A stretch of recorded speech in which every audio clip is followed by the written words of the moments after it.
6 o'clock. Good morning, live from the Circus Sports at the Mid-Kentucky Downs studio. I'm Justin Hawkins. The World Cup semifinal is set. France takes on Spain at 2 p.m. at AT&T Stadium in Arlington on Tuesday. Then England will take on Argentina, who beat Switzerland 3-1 Saturday. That match is Wednesday at 2 p.m. at Mercedes-Benz Stadium in Atlanta. Jannik Sinner won Wimbledon for the second straight year after defeating German Alexander Zverev in 4 sets to defend his title yesterday. The Italian becomes just the 10th men's tennis player in the Open era to win consecutive Wimbledon titles. On the women's side, 21-year-old Czech player Linda Noskova won her first Wimbledon and Grand Slam title after winning in 3 sets on Saturday. And NFL news on Saturday, a group led by San Francisco 49ers limited partner Vinod Khosla has agreed to purchase the defending Super Bowl champion Seattle Seahawks for $9.6 billion, a record sale price for an NFL franchise. Khosler's wife will serve as the controlling owner of the Seahawks per a memo that was sent to all 32 teams by the NFL. For all your foundation repair and waterproofing needs, you got to go to USSTN.com. Breaking news at once on your home for the Titans and Vols. This is 104.5 The Zone.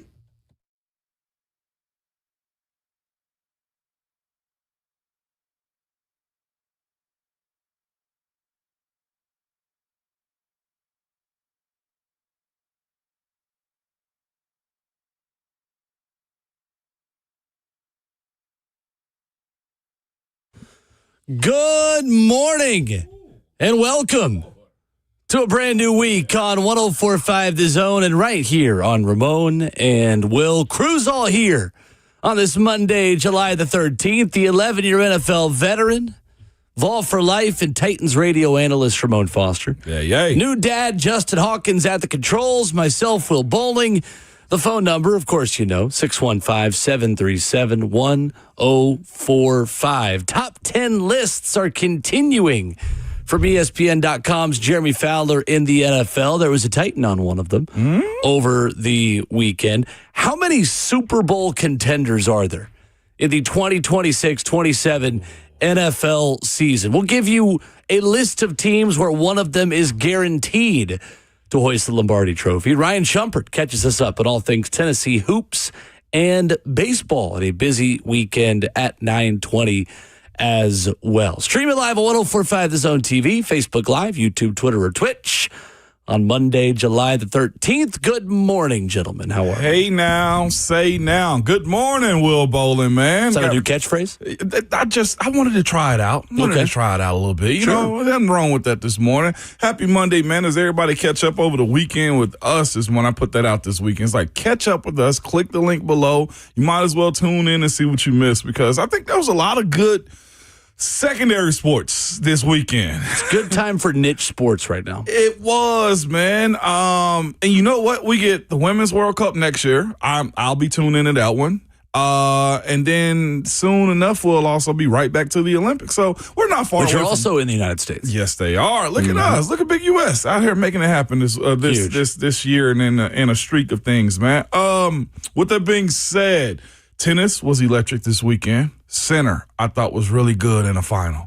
He, again, was solid as you could get, man. I ended up watching the women's final a little bit, too, as I was sitting around waiting for baseball to do baseball things. Birmingham, Alabama, very hilly. More hilly than I thought it was. Yeah. More hilly. Very hilly city. Man, by the way, speaking of Birmingham, the state of Alabama, I think, is pretty unique.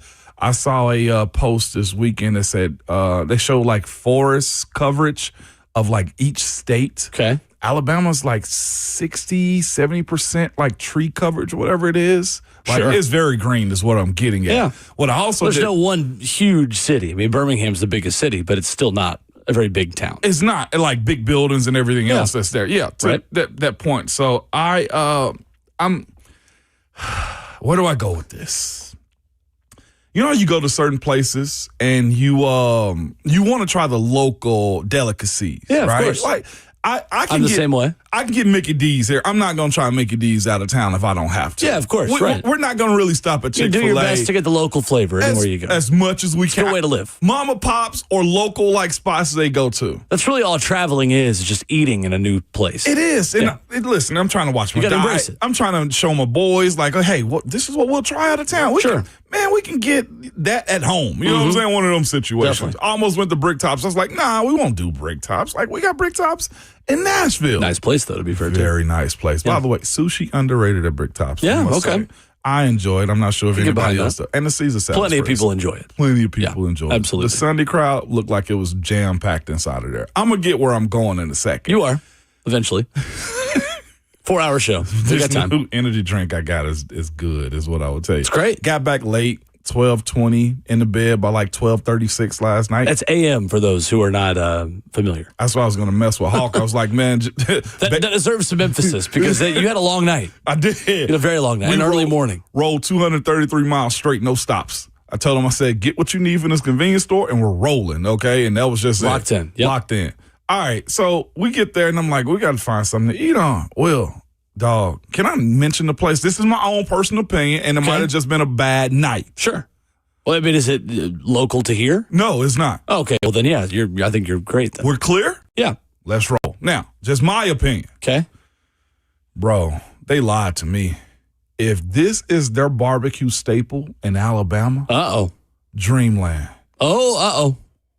We went later Not in a the fan? evening. We went later in the evening. Had you been before? Never. Okay. I've heard about First it. time to Dreamland. Around what time was this last night? Was 7:40. Ooh, okay. That's not late enough to be considered late in a bad night after hours. Ooh, dog. Well, sorry. So where did you get, first of all? I ended up getting the combo play. I got ribs and I got pulled pork because those are the two staples in a barbecue spot. Yeah, is it sure. not? Ribs, you throw I would say some places is brisket. Brisket. Other places would have burnt ends. I don't even think they had them on the menu. Okay. So That's more of a Texas and Kansas City kind of thing anyway. most places will have those things. Yeah, you'd think so. Yeah. Have No like a doubt. brisket option and a pulled pork option. Those are kind of the big two to me. The waiter, though, 10 out of 10. At the end okay. of the ticket, gave us our In terms of ticket at the end. quality, Bro. I don't think you're talking about He said- attractiveness. This was not. I mean, you go 10 out of 10. I think you gotta I specify. should have said his service. Was Yeah, a 10 there out you of go. 10. There you go. All right, that's cool. His service, 10 out of 10. At the end of it, handing our ticket, he was like, man, I thank you guys for coming in. Usually I pray for my patrons that come in. He said, God bless you at the end that's of it. Man, we fantastic. was on our merry love way. that. I was like, oh. You know what I'm saying? That was my mind. So you got to go. We sat there. You ate there. Okay. We sat there. Okay. The food, for barbecue, we do barbecue in this state. Oh, yeah. I cook out in this state. Oh, yeah. The ribs, a 1. Wow. 1 out of 10. What was bad about them? Thin, dry, Oh. no smoke ring. That's not great. Chewy. That's not great. That's just them. The barbecue pork, like the pulled pork, mushy, gray, no smoke flavor whatsoever on it. I was just like, if this is your representation in the state of Alabama, y'all need to go back to the lab. Whoever started this is probably rolling over in their grave right now. Dreamland was so disappointing to me. Wow. man. I'm surprised to hear that. I've heard very good things about that place. It was about 7:45 in the evening, Will. I don't think I've been either. I think I would remember if I had. If this is what I got, don't waste your time. And what's crazy, the local crowd that was coming to pick up like to-go orders and stuff like that, the rotation was hot. Yeah, They right. kept It's people an iconic spot. Listen to me.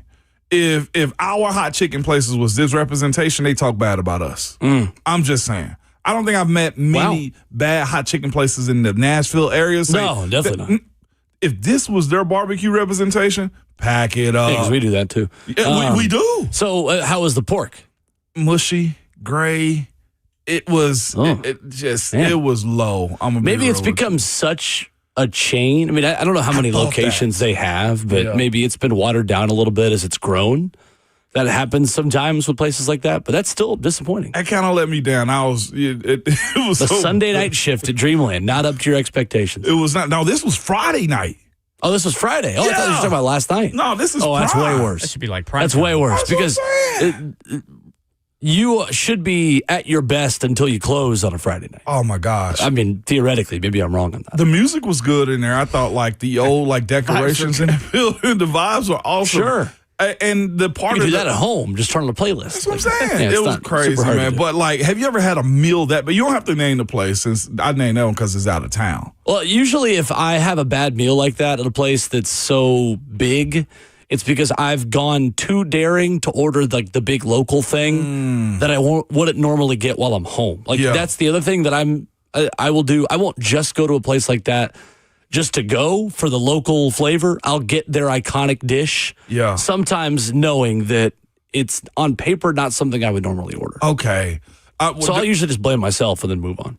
I kind of blame me, but I wanted to also try this staple. Sure. I was just like, oh, this is going to hit. Like, Yeah. I've heard everybody. Yeah. I think I may be wrong, but maybe Brent or Dawn have brought it up as I'm well, sure. too. I mean, going to so many Tennessee, Alabama games. And I mean, Tennessee, Alabama games used to be in Birmingham. Yeah, and there's that's one in true. Tuscaloosa also. And then Dawn going to Auburn. So, yeah, we've all been surrounded by Dreamland for a long time. We got a comment that said they had the exact same experience. The distinguisher. He was like, I was lost. I just could not believe that they put that on a plate on a Friday night like this. Interesting. Yeah, and the barbecue sauce was a 4 out of 10.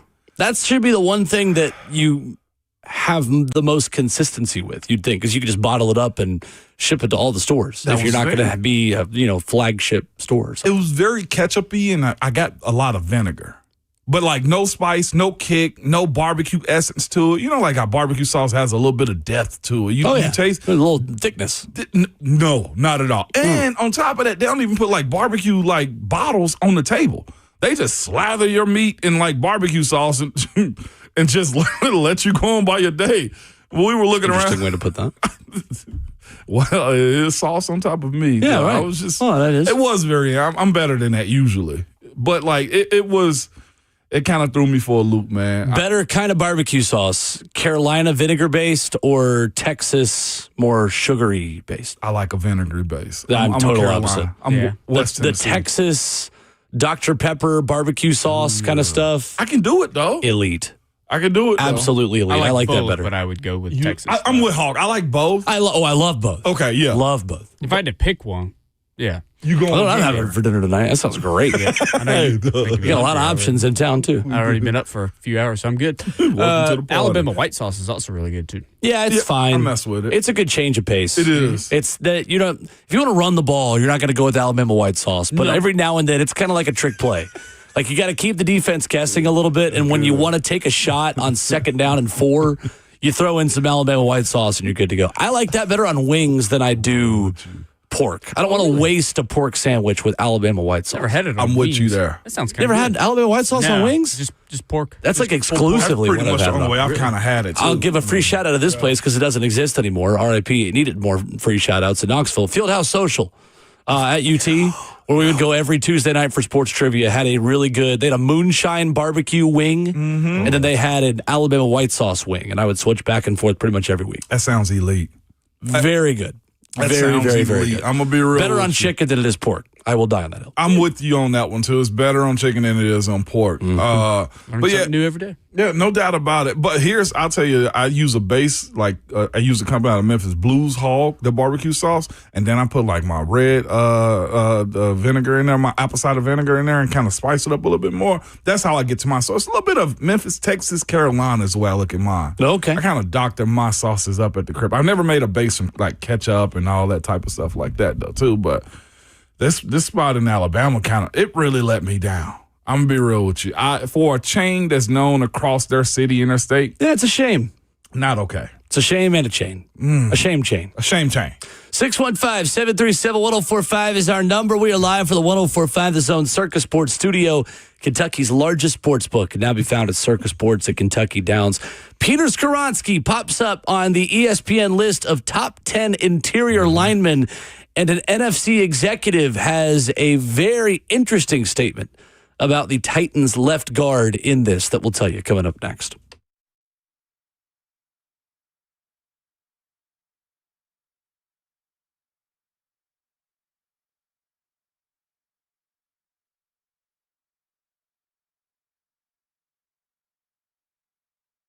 A lot of things going on in the world of diamonds these days, but here's something you need to know. Right now is the best time to buy a natural diamond. Prices are nearly 50 years low, okay? This is one of the world's most rare precious stones, and they are their best prices in modern times. They're at the best prices in modern times. So if you're looking for extreme value, this is it. These are real Mother Earth diamonds formed billions of years ago. And nobody has more diamonds than my friends at Genesis Diamonds. And I mean it. They got every shape, every size, and stock. Perfectly cut diamonds, excellent symmetry, maximum dazzle. Get into Genesis now and find out how big of a diamond you can get at a price that you never thought was possible. Genesis is your source for all fine jewelry. Colored gemstone, gold, fashion jewelry from the world's top designers. Hard to find luxury pre-owned timepieces as well. The non-commissioned experts can help you navigate any purchase, from engagement rings to exquisite heirloom jewelry. Around here, Genesis is the go-to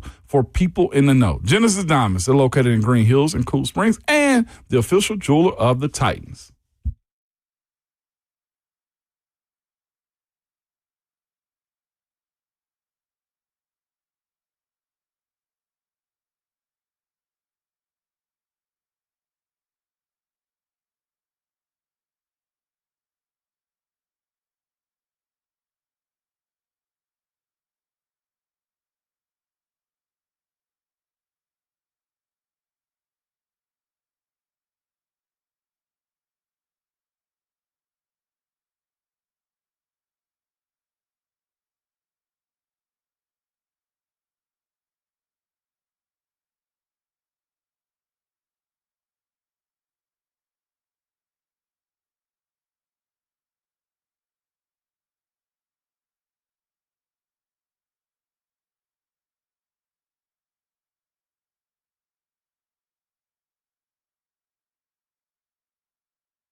Top 10 lists continued over the weekend at ESPN.com. Jeremy Fowler does this as a yearly exercise, polling executives, scouts, and coaches, and a Titan popped up on one over the weekend. Ramon Foster, Will Bowling, Ramon and Will here on 104.5 The Zone and Zone TV, Facebook Live, YouTube, Twitter, or Twitch.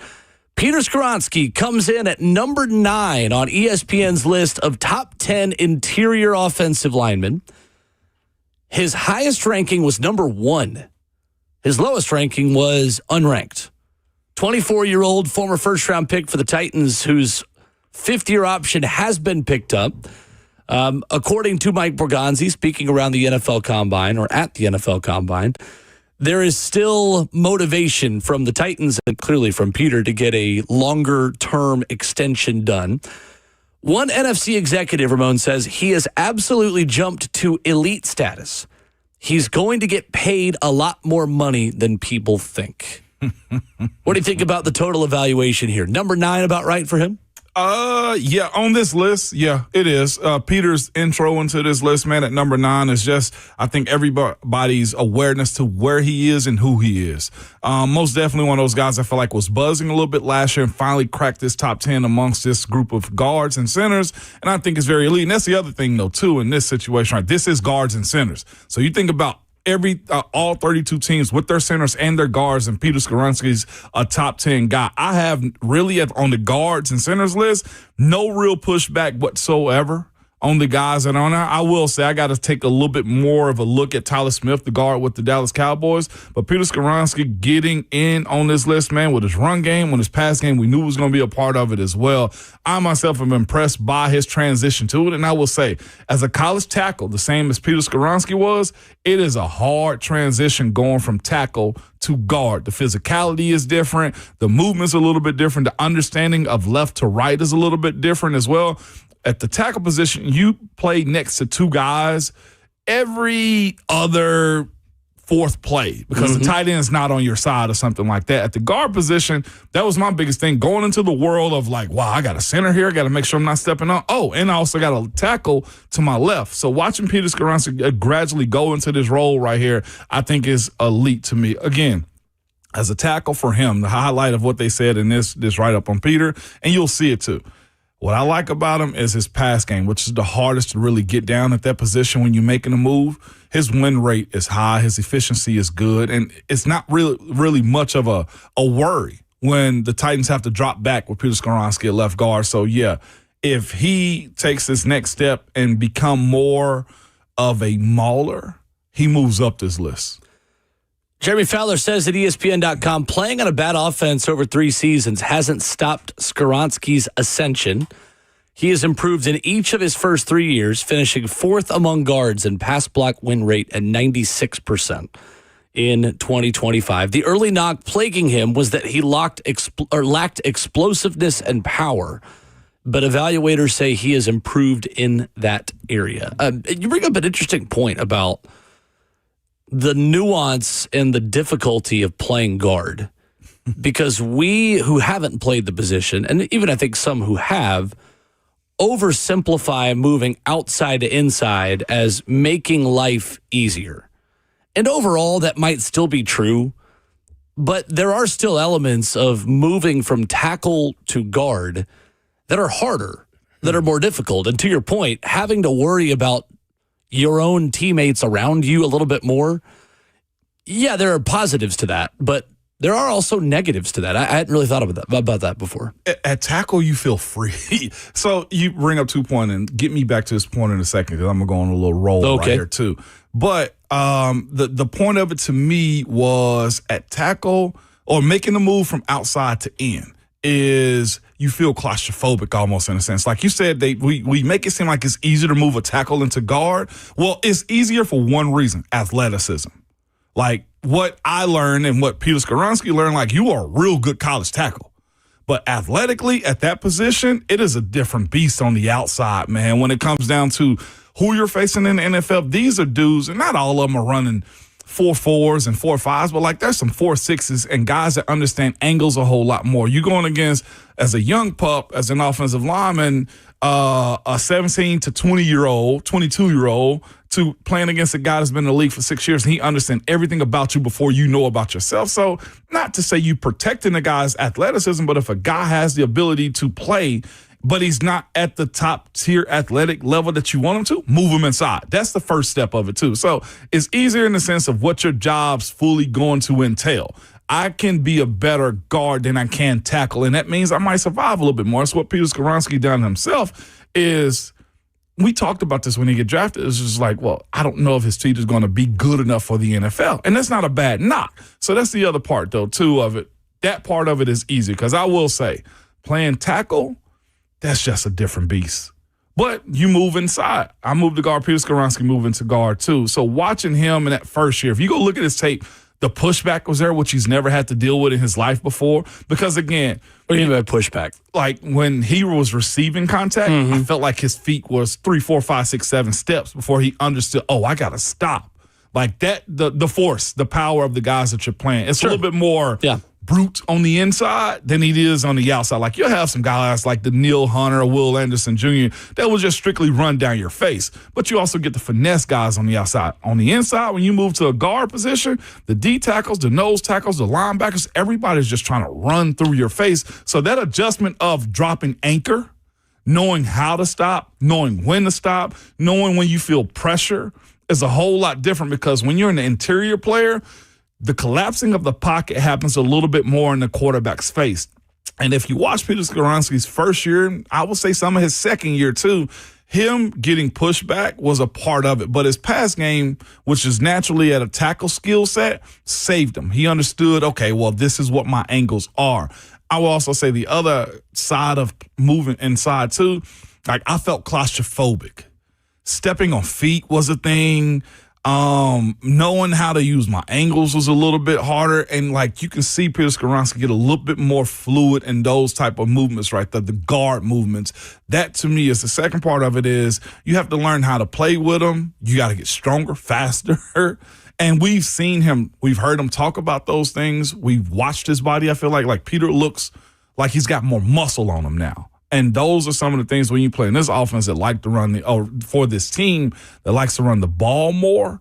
Like he had to go get that part of it too, which is why I'm interested in what's going to happen on the right side. But Peter's checked every box as it pertains to his ability to transition into a bona fide guard.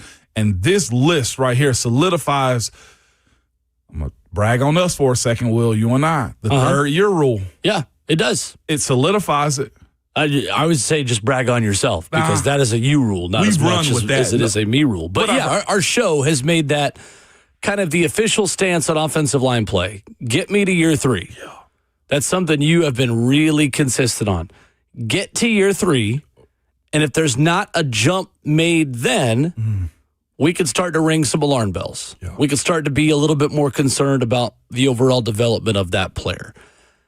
So I think it begs the question, if Peter Skoronski is now a top 10 interior offensive lineman in year 3, does that justify the number 11 overall pick that was used on him in the first round of the 2023 NFL draft? Yes. I think it does too. Yes. I also think you could find enough people that are still going to say, nah, he's got to be better if he's going to be 11 overall. And I think that's harsh. Because I think asking anyone to be top 10 at really 2 positions put together by the end of their rookie contract, setting themselves up, and for Peter specifically, at 24 years old, to sustain this level now for the remainder of his career and hopefully for the rest of his time as a Titan if he's able to stay healthy. I think he has done enough to say that was a good draft pick. Mm-hmm. It doesn't mean just because you've missed on so many other picks in that time that that was a bad one.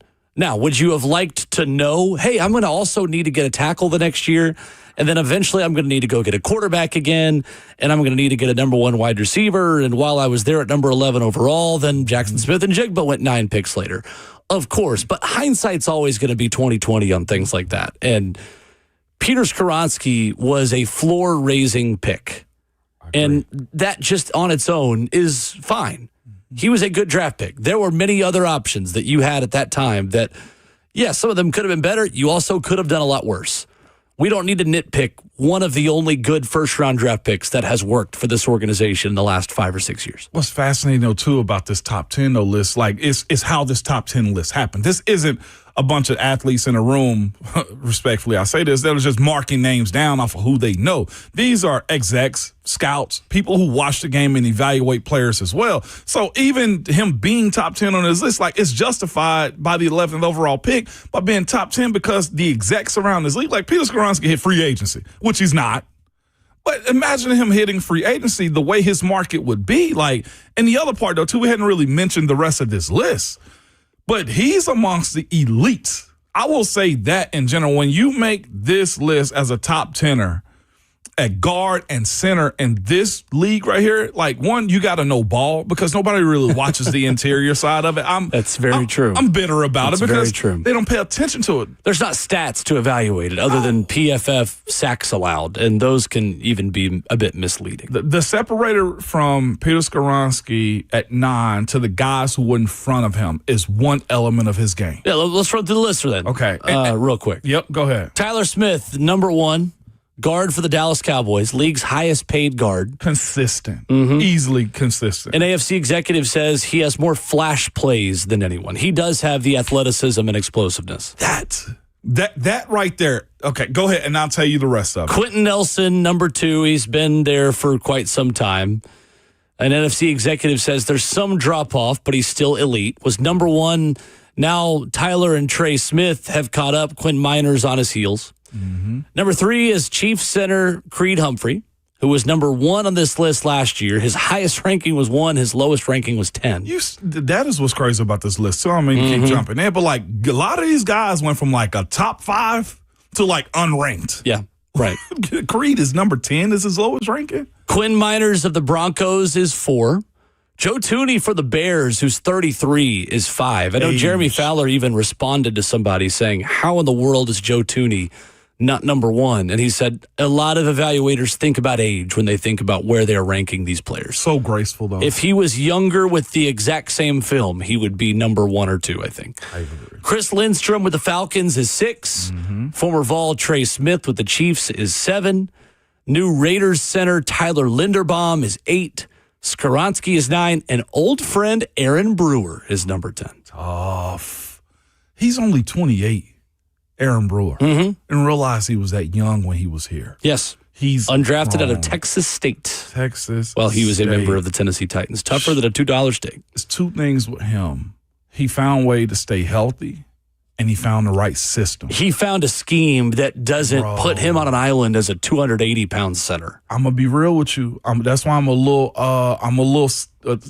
afraid of what a projection at the end of his career is going to be for Linderbaum.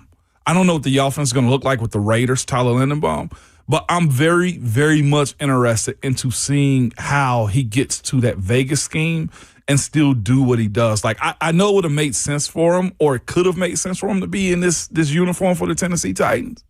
But I don't know if it would have fully worked out the way it did in his other place. So I'm going to wait and see on Linderbaum for sure.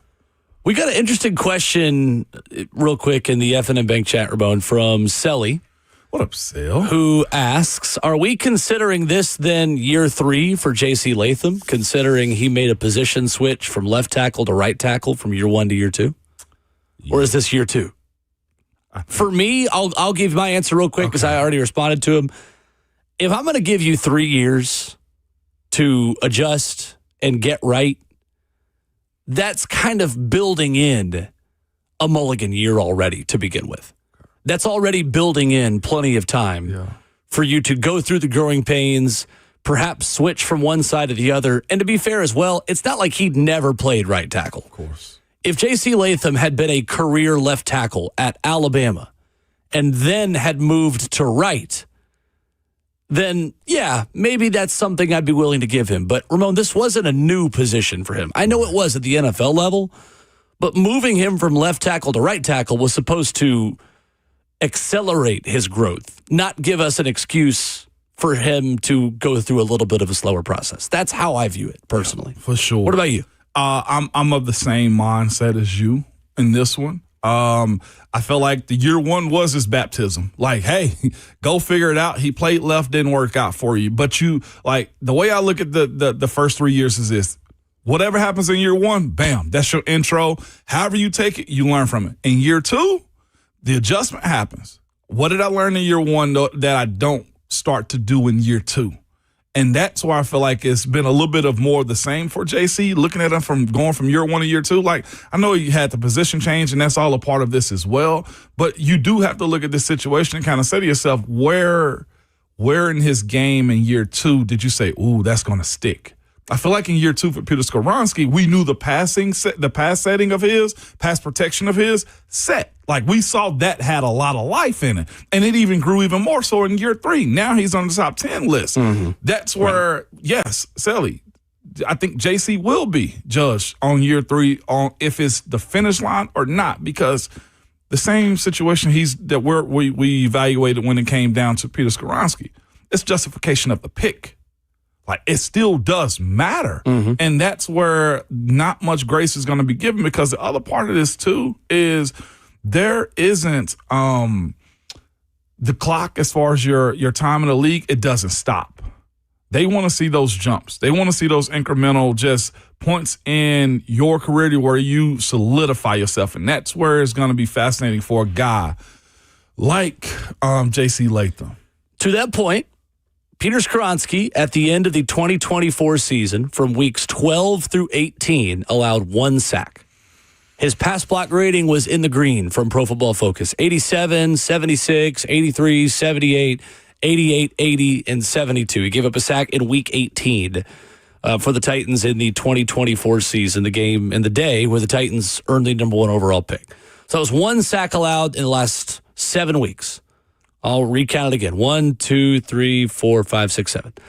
J.C. Latham this past season allowed 1 sack in his final 6 games.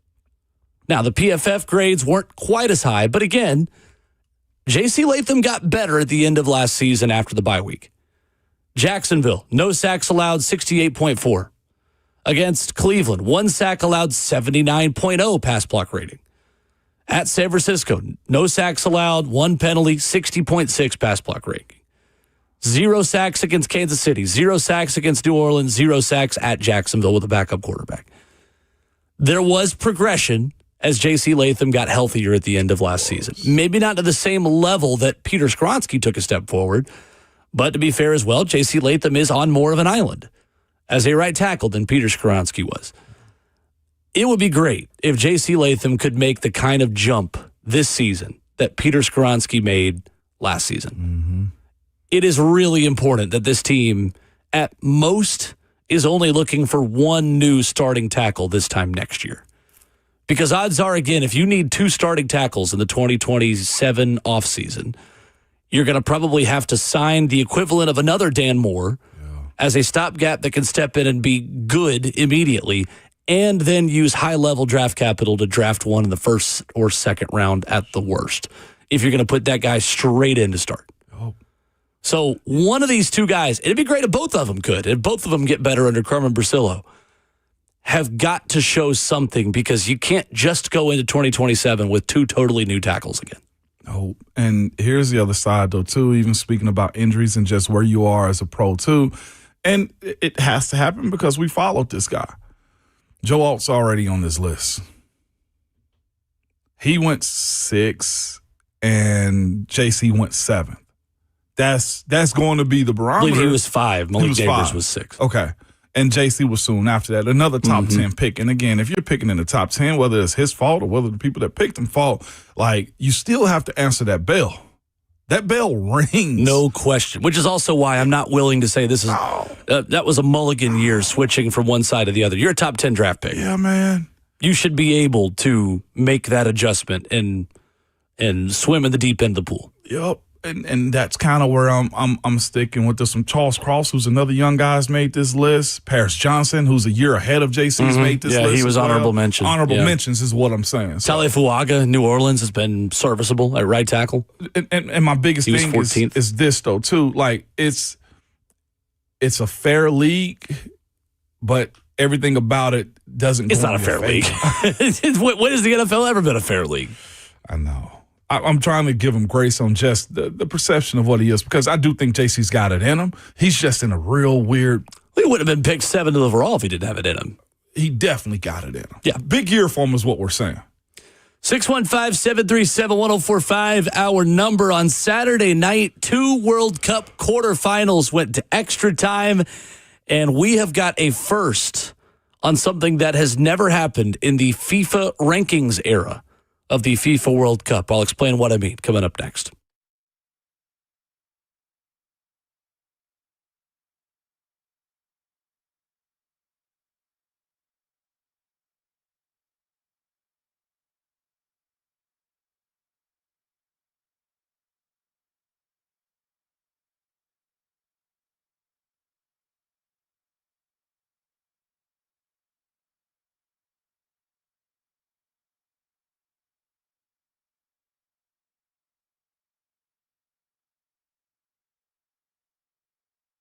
When you start noticing cracks in the walls, uneven floors, or driveway sinking and separating, it's more than a home issue. It's a peace of mind issue. You all have seen it. You see that crack in the corner of the wall of the kitchen, or upstairs or downstairs or in the driveway. Man, I'm telling you, it's a peace of mind. You start thinking about your foundation. And that's why who you choose for foundation repair and concrete leveling, it really matters. I personally trust United Structural Systems because they've been doing this the right way since 1994 right here in Tennessee. USS, they don't believe in quick fixes or scare tactics. They take the time to inspect, explain what's happening, and walk you through real proven solutions that are built to last. Whether your home needs foundation stabilization, crawl space repair, or concrete leveling for sinking sidewalks, patios, or driveways, USS, they use engineered systems designed for long-term performance, not those temporary patches. USS is also offering several payment options for you in July to make your foundation repair more affordable. You can choose one of the following. You can get 10% discount if you pay in full, or fix it now, pay later with 18 months, no payment, no interest whatsoever, or simply choose the 36 months, no interest with low payment options for qualified buyers. Listen, they're dependable, they're trustworthy, they are USS. So give them a call or learn more at USSTN.com.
Wrapping up hour one on Ramon and Will. Ramon Foster, Will Bowling, Justin Hawkins at Ramon and Will, where you can follow the show on Twitter if you're not already.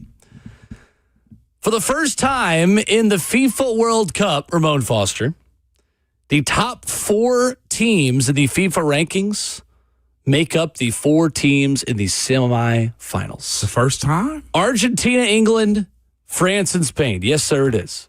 Nice. We are in for an outstanding final 4 games of the World Cup. You can join me, by the way, at Neighbors tomorrow in Franklin and Wednesday in Murfreesboro to watch the games. 104.5 The Zone will be out there. We'll be hanging out. You can come have a cold beverage. You can come listen to me talk your ear off about the games and the tournament as a whole and come hang out, and it'll be great. Be a good time. So looking forward to doing that the next couple of days. England 2, Norway 1 on Saturday afternoon. The first game puts England in the World Cup semifinals for the first time since 2018. Jude Bellingham scored in the 3rd minute of extra time, lifting England past the Norwegians, sending their Cinderella run to an end.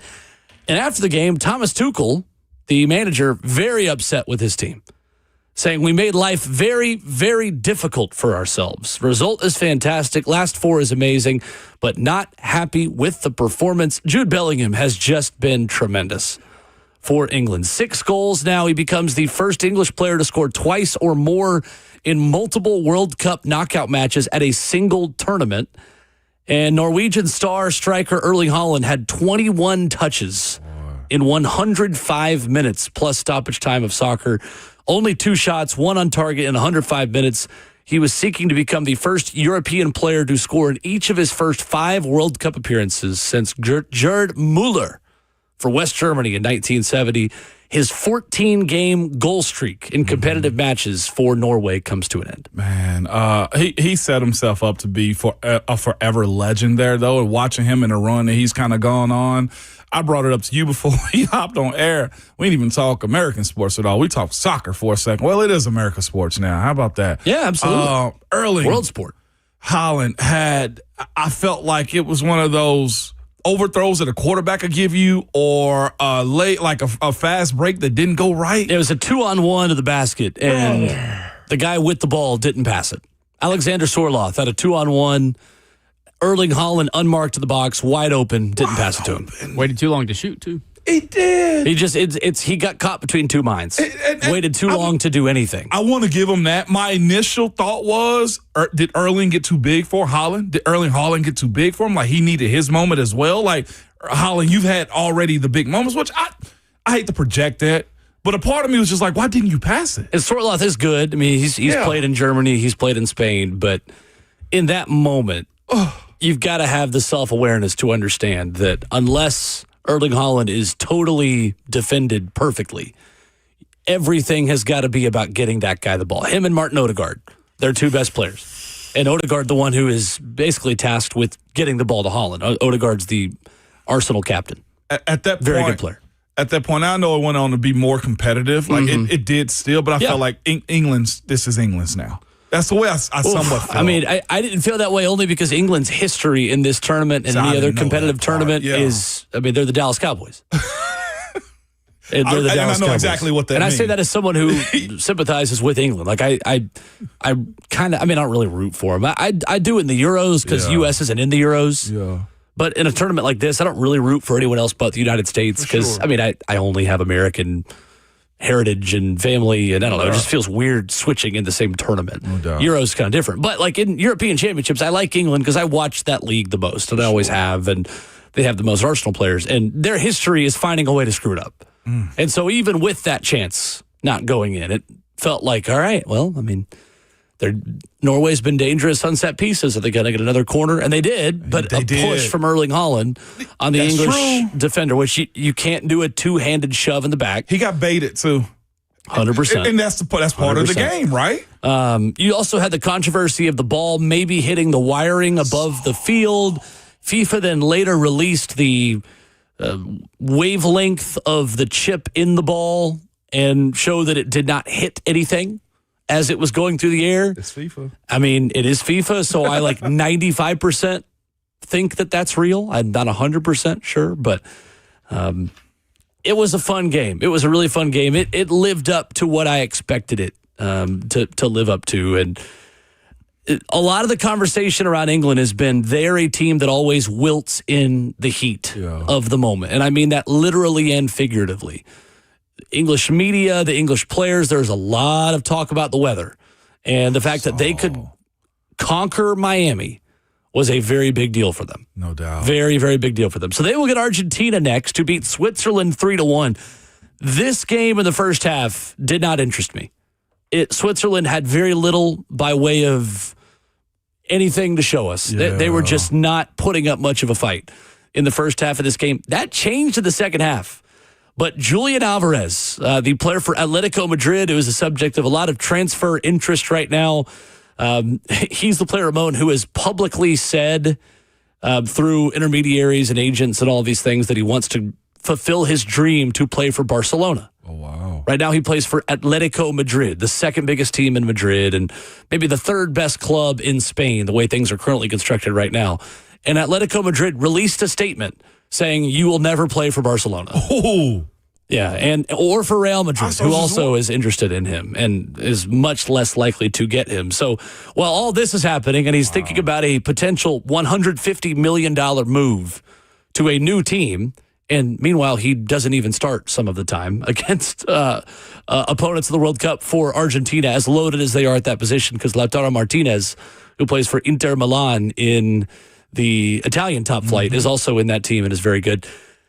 His goal in the 112th minute, for me, is the best goal of the entire tournament. Missed it. Considering what it meant, considering it was an extra time goal with 8 minutes to go until penalty kicks at a World Cup quarterfinal. Very similar goal to the one that Cabral scored for Cape Verde against Argentina, which tied up that game at the time. And I think at that moment was the goal of the tournament. This one being at a quarterfinal, this was the moment of the entire tournament for me, for Julian Alvarez. Lautaro Martinez would get a third in this game to make it a little bit more comfortable. But the big controversy in this one was the red card given to Breel Embolo. Did you see what happened in this thing? I missed what happened. I knew the red card was given. He had a late frustration challenge, an elbow that was called a yellow card in the first half, correctly. Okay. In the second half, Leandro Paredes was shown a yellow card for tackling Embolo. VAR, starting in this tournament, can now intervene if the wrong player was given a yellow card. And clearly, Embolo dove. There was no contact. He went straight to the deck like a fish, just flopping. I did see that. Total flop. Well, originally it was given a yellow card to Paredes. If you're going to review that yellow card, you're reviewing for mistaken identity, which means you then have to give a yellow card to the other player, which was the second yellow card for Embolo, meaning he was sent off. This is a new application of a rule. I thought it was the wrong call to make because that's not the intent of that rule. It's not the intent of that rule to then review a second yellow and give a red. That being said, play stupid games, win stupid prizes. Why are you flopping around midfield? This is true. It's one thing to try to get a penalty kick. It's another to try to earn a free kick. You are asking for trouble if you dive in that part of the field, and I won't argue that. But this is where common sense has got to weigh in. And I thought it was a really harsh application of a rule that's not meant to do that against Switzerland and essentially ended any chance they had of winning this game outside of it going to penalty kick. Let me ask you something real quick. Is trying to find the winning edge too much of the soccer game internationally at times? And what I mean by that is, like, there's no reason for him to dive. He was trying to bait right there in that session, in that segment. Like, it's something that they're trying to get out of the game, 100%. All right, I got you. That diehards and casuals all won out of the game. Okay. There's no question. And there are a number of things I won't get into that FIFA has done to help eradicate that in this tournament. MLS has actually been a guinea pig for a lot of it, and it's worked really well here. But it was a frustrating way, as a neutral observer with no dog in the fight, it was a frustrating way to watch that game than thinking, oh, great, well, now there's only one way that Switzerland can win this, and it's holding on for dear life until penalty kicks. And they got almost all the way there. And 8 minutes away, their hopes were dashed. Yeah, fun weekend, though. Good soccer weekend. So Spain and France on Tuesday. I'll be watching that one at Neighbors in Franklin. And then you have England, Argentina on Wednesday, I believe. Yes, England, Argentina on Wednesday. I'll be watching that one in Neighbors in Murfreesboro. So come hang out. It'll be a fun time. Good stuff. I love it. 615-737-1045 is our number. We've got a top 10 tackles list from ESPN's Jeremy Fowler by way of scouts, executives, and NFL people. How many of the top tackles in the NFL are on the Titans 2026 schedule? We'll tell you coming up next.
7:04, good morning live from the Circus Sports at the Mid-Kentucky Downs studio. I'm Justin Hawkins. The World Cup semifinal is set. France will take on Spain at 2 p.m. at AT&T Stadium in Arlington on Tuesday. And then England, after beating Norway 2-1 on Saturday in extra time, will take on Argentina, who beat Switzerland 3-1 in extra time on Saturday as well. That match will be Wednesday at 2 p.m. at Mercedes-Benz Stadium in Atlanta. Jannik Sinner won Wimbledon for the second straight year after he defeated German Alexander Zverev in 4 sets to defend his title yesterday. The Italian becomes just the 10th men's tennis player in the Open era to win consecutive Wimbledon titles. On the women's side, on Saturday, 21-year-old Czech player Linda Noskova won her first Wimbledon and Grand Slam title after winning in 3 sets. In NFL news Saturday, a group led by San Francisco 49ers limited partner Vinod Khosla has agreed to purchase the defending Super Bowl champion Seattle Seahawks for $9.6 billion, a record sale price for an NFL franchise. Khosler's wife will serve as the controlling owner of the Seahawks. That was sent via the NFL to all 32 teams. For all your foundation repair and waterproofing needs, you got to go to USSTN.com. Breaking news at once on your home for the Titans and Vols. This is 104.5 The Zone.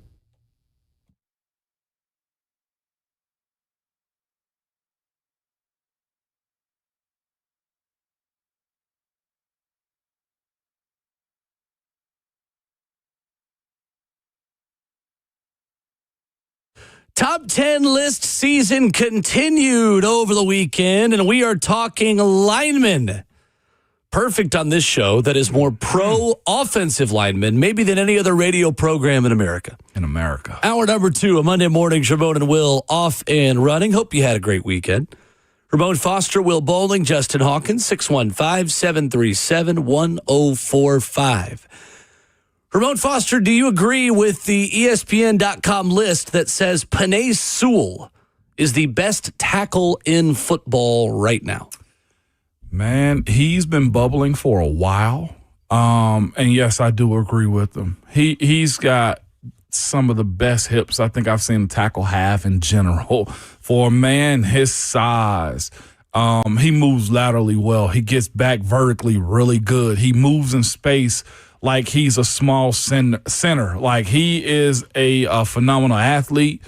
His pass pro is good and powerful. His run game is just as good as well. He, to me, I think is eclipsed, of course, on this list. It shows Trent Williams number 1. I think he's got him. I thought Trent took a little bit of a step back last year, but I say all that to say I think Penei Sewell has just gotten that much better.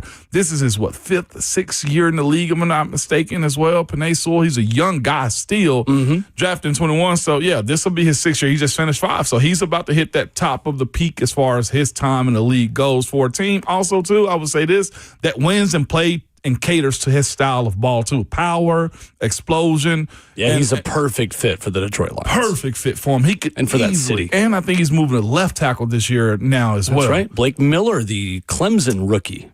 Big scheduled boy, to be too. a right tackle. Expected to be eventually, yeah. And with that being said, though, yeah, I agree. He's number 1 in the league to me. Well, to me, Penei Sewell is the ultimate example that we shouldn't and don't have a one-size-fits-all approach in how we evaluate tackles.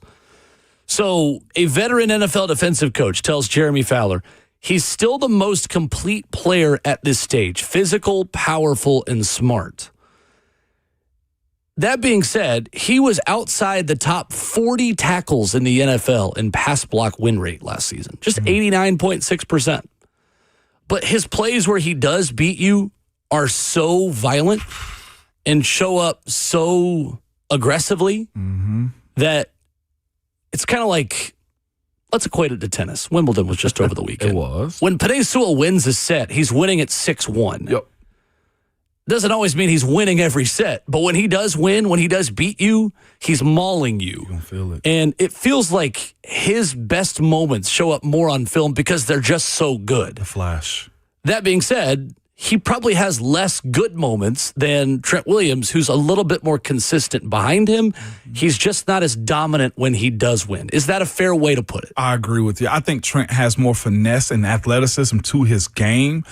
He does stuff that nobody should teach their kids, is what I'm telling you when you look at Trent Williams. When you look at Penei Sewell, you see the technique, you see the hands, you see the power, you see everything that's embodied in that with the mistakes that come along with it. It's perfectly stated by you and whoever this GM or executive was that voiced this to Jeremy Fowler in this top 10 list. NFL defensive coach. Oh, NFL defensive coach. Yes, like you see the imperfection. When Trent was at his top, there was nothing that you can absolutely do about it. But I do think just looking at where Trent was last year, who is a walking Hall of Famer, he's a gold jacket guy. No question. First ballot, hands down. It's just that I think now the age has started to hit him a little bit, and you start to see a little bit of the wear and tear to his game, and also the reliability on each and every play. The athleticism, though, I can guarantee Trent probably still runs under 5 flat. I think he still is in that era. Nobody's built like Trent Williams, not even close. So Penei Sewell is number one. One NFL coordinator said about him, he's got short arms and he doesn't win a lot in pass protection against real guys, just like everyone else. But they pretend like he doesn't struggle. I think the offense kind of hides him a little bit with how he goes about that struggle. Will it be harder to hide him now as a left tackle? Nah. With his style and athleticism, I kind of doubt it, just because I think he's been so far into the league that transition, he knows how to make it, as opposed to where JC is, if that makes sense. Talk about JC Latham, right tackle for the Titans. How does that offense hide him? With how they're able to have quick outlets, the same way I think the Tennessee Titans offense is going to be. They can get rid of the ball to Jahmyr Gibbs. They got Amon-Ra St. Brown at any point in time where the offense is quick to get the ball out in those segments. When he's got a hole up, he oozes to a loss, if that makes sense, like with Penei Sewell, the way I've watched him. When he loses, it's not just an immediate loss. It is, wait, you better throw it. Now it's gone. And then there might be a hit on the quarterback and not necessarily a sack given up in those moments. He doesn't lose quickly is the way I view him. Often. Trent Williams is number 2 at age 37. Tristan Wirfs, who had a preseason injury that cost him 5 games, at number 3. Eagles left tackle Jordan Mailata is number 4. The mountain. Laramie Tunsil from the Commanders, number 5. Smooth. Former Vol Darnell Wright popping up at number 6. He was unranked last year. NFL personnel director says power and brute strength. He can do whatever he wants at a football field. He was drafted in 2023. Yep. 3 year. Sure was. 3 year timeline. Right in front of J.C. Latham. So it is a bit cruel that the 2 tackles who were drafted right in front of your 2 linemen, Joe Alt and talking earlier about Darnell Wright. Yeah. Darnell was in class before. Right. But I mean, before. Number-wise. He was before Skronsky, right? Or no, he was also 24. He was 10. You're right. He was also 24. Yep. No, you're right. 2023. Darnell Wright selected number 10 overall. Yeah. Peter Skronsky was drafted 11. Yep. And then 2024, J.C. Latham goes 7, 2 picks after Joe Alt. Absolutely. Okay. Yeah, you're right. Yeah. To that point about Darnell Wright, you know how many sacks he gave up his first 2 years, according to Pro Football Focus? It was up. Because he also just had a year 3 jump. Let me guess. 8? 13. J.C. Latham has given up 15 in his first 2 seasons. If you want a tale of year 3 progression at tackle for a right tackle and someone who is built kind of similarly to J.C. Latham, who has a similar story through 2 seasons in the NFL. If you are looking for a reason for optimism for J.C. Latham, look no further than Darnell Wright, who last year in year 3, while protecting the number 1 overall pick under a new head coach, you see the similarities? At right tackle. At right tackle, yep. Can I say this also about him, too? I felt like this year in watching Darnell play, he finally flipped the switch, and it mentions it in this article, and this is what I thought about him. He finally realized how big he was and how much power he possesses. J.C. Latham, come on down. Dog, he was bodying people. You know what also? It's the same thing they mentioned in the guards top 10, too. Like, what got Darnell on was he flashed. He got downfield, I think, on one of those Monday or Sunday night games, man. He cleaned somebody up. There was clips of him by Baldinger, who does his film review on social medias. Yep. Brian Baldinger, he was finishing people. He was bodying guys. He was cleaning up little guys on the blitz. Like, this is where you start to take your next step when you have, man, I'm big, I'm athletic, and I need to be physical. Like, that's what did it for Darnell, because you're right. Year 1 was a catastrophe for him. Year 2 wasn't that great either. It was the year 3 jump. and also the incorporation of Coach Johnson's offense. So you bring up a valid point. You're hoping for J.C. Latham's sake that this offense fits his style, allows him to be aggressive, and put him in positions to go win. You're signing up for Darnell Wright's development. You are. Yeah. This is the perfect. Chicago fans are. I got a real good friend of mine, Chicago Bears fan, and that's a Vols fan. Hated Darnell. Loves him this past year in 2025. He flipped a switch. He did. Definitely flipped a switch. Now, where the similarities end is how Chicago surrounded him and made that entire offensive line significantly better year over year. I agree. Because Caleb Williams was the most sacked quarterback in the league in 2024, and that number was significantly lower in 25. Jonah Jackson was at right guard next to him. Yeah. They made a trade with the LA Rams to go get him. Yeah. They went and got Joe Tooney at left guard. Yeah. Drew Dahlman. Then you have the other left tackle there. Their left tackle was fine as well. Joe Tooney had to play left tackle at the end of the season as well in the playoffs. But that is the only difference, is that the guy who's going to be playing next to J.C. Latham is most likely going to not be Jonah Jackson level. No. And having been in that spot before, that affects your play. 100% it does. Playing. So that's the thing working against JC, having a Darnell Wright type year 2 to year 3 jump, is that he's not playing next to Jonah Jackson. 7 on this list is Lane Johnson. Number 8, Andrew Thomas. Number 9, Joe Alt. Number 10, Garrett Bowles. The Titans will see 5 members of Jeremy Fowler's ESPN list from execs, scouts, and coaches of top 10 tackles. They'll see number 1 in Penei Sewell for Detroit. Titans will see number 4 and 5, Jordan Mailata and Laramie Tunzel for the Eagles and Commanders. Number 7, Lane Johnson, the right tackle for the Eagles. Number 8, Andrew Thomas, the left tackle for the Giants. Half the list right there. Yeah. So you're going to see some good tackles this year. Yeah, the rush got to be there. Well, these guys better make sure they're on their job, because this Titans rush, I think, going to get after, or should get after them. The best news, though, I have for you, none of those tackles play in the AFC South. It's good news. There are 0 top 10 tackles you got to see twice in this division right now. That's a good thing. It is a good thing. Finally, some news we can use. 615-737-1045 is our number. If you were making a list of NFL teams that could win the Super Bowl, you're trying to make the list as small as possible. I want to know how many contenders there are this upcoming season in the National Football League, where we're going to look back in February and say, we guarantee you one of these teams is lifting the Lombardi. We'll do that next.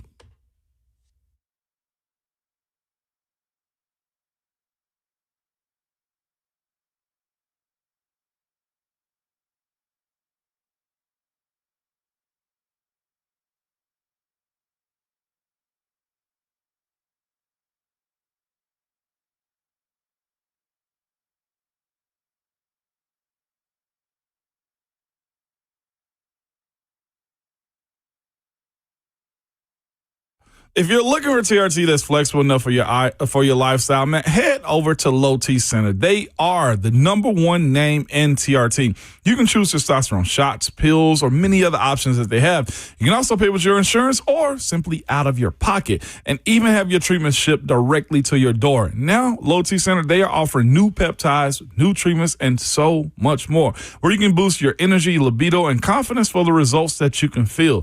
Synergex and Low T Center, they provide testosterone replacement therapy and hormone replacement therapy tailored to your body, your lifestyle, and most importantly, your budget. When your hormones are imbalanced, patients feel fatigued, they have low sex drive, mood changes, and body changes as well.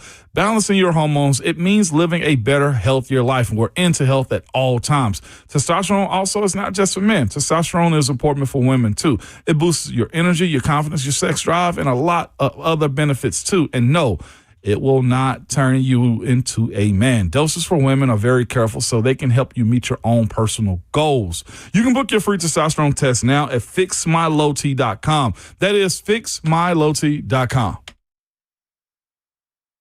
What's up, it's Will Bowling. Is your home's air conditioning keeping up with the summer weather? Well, Lee Company has you covered.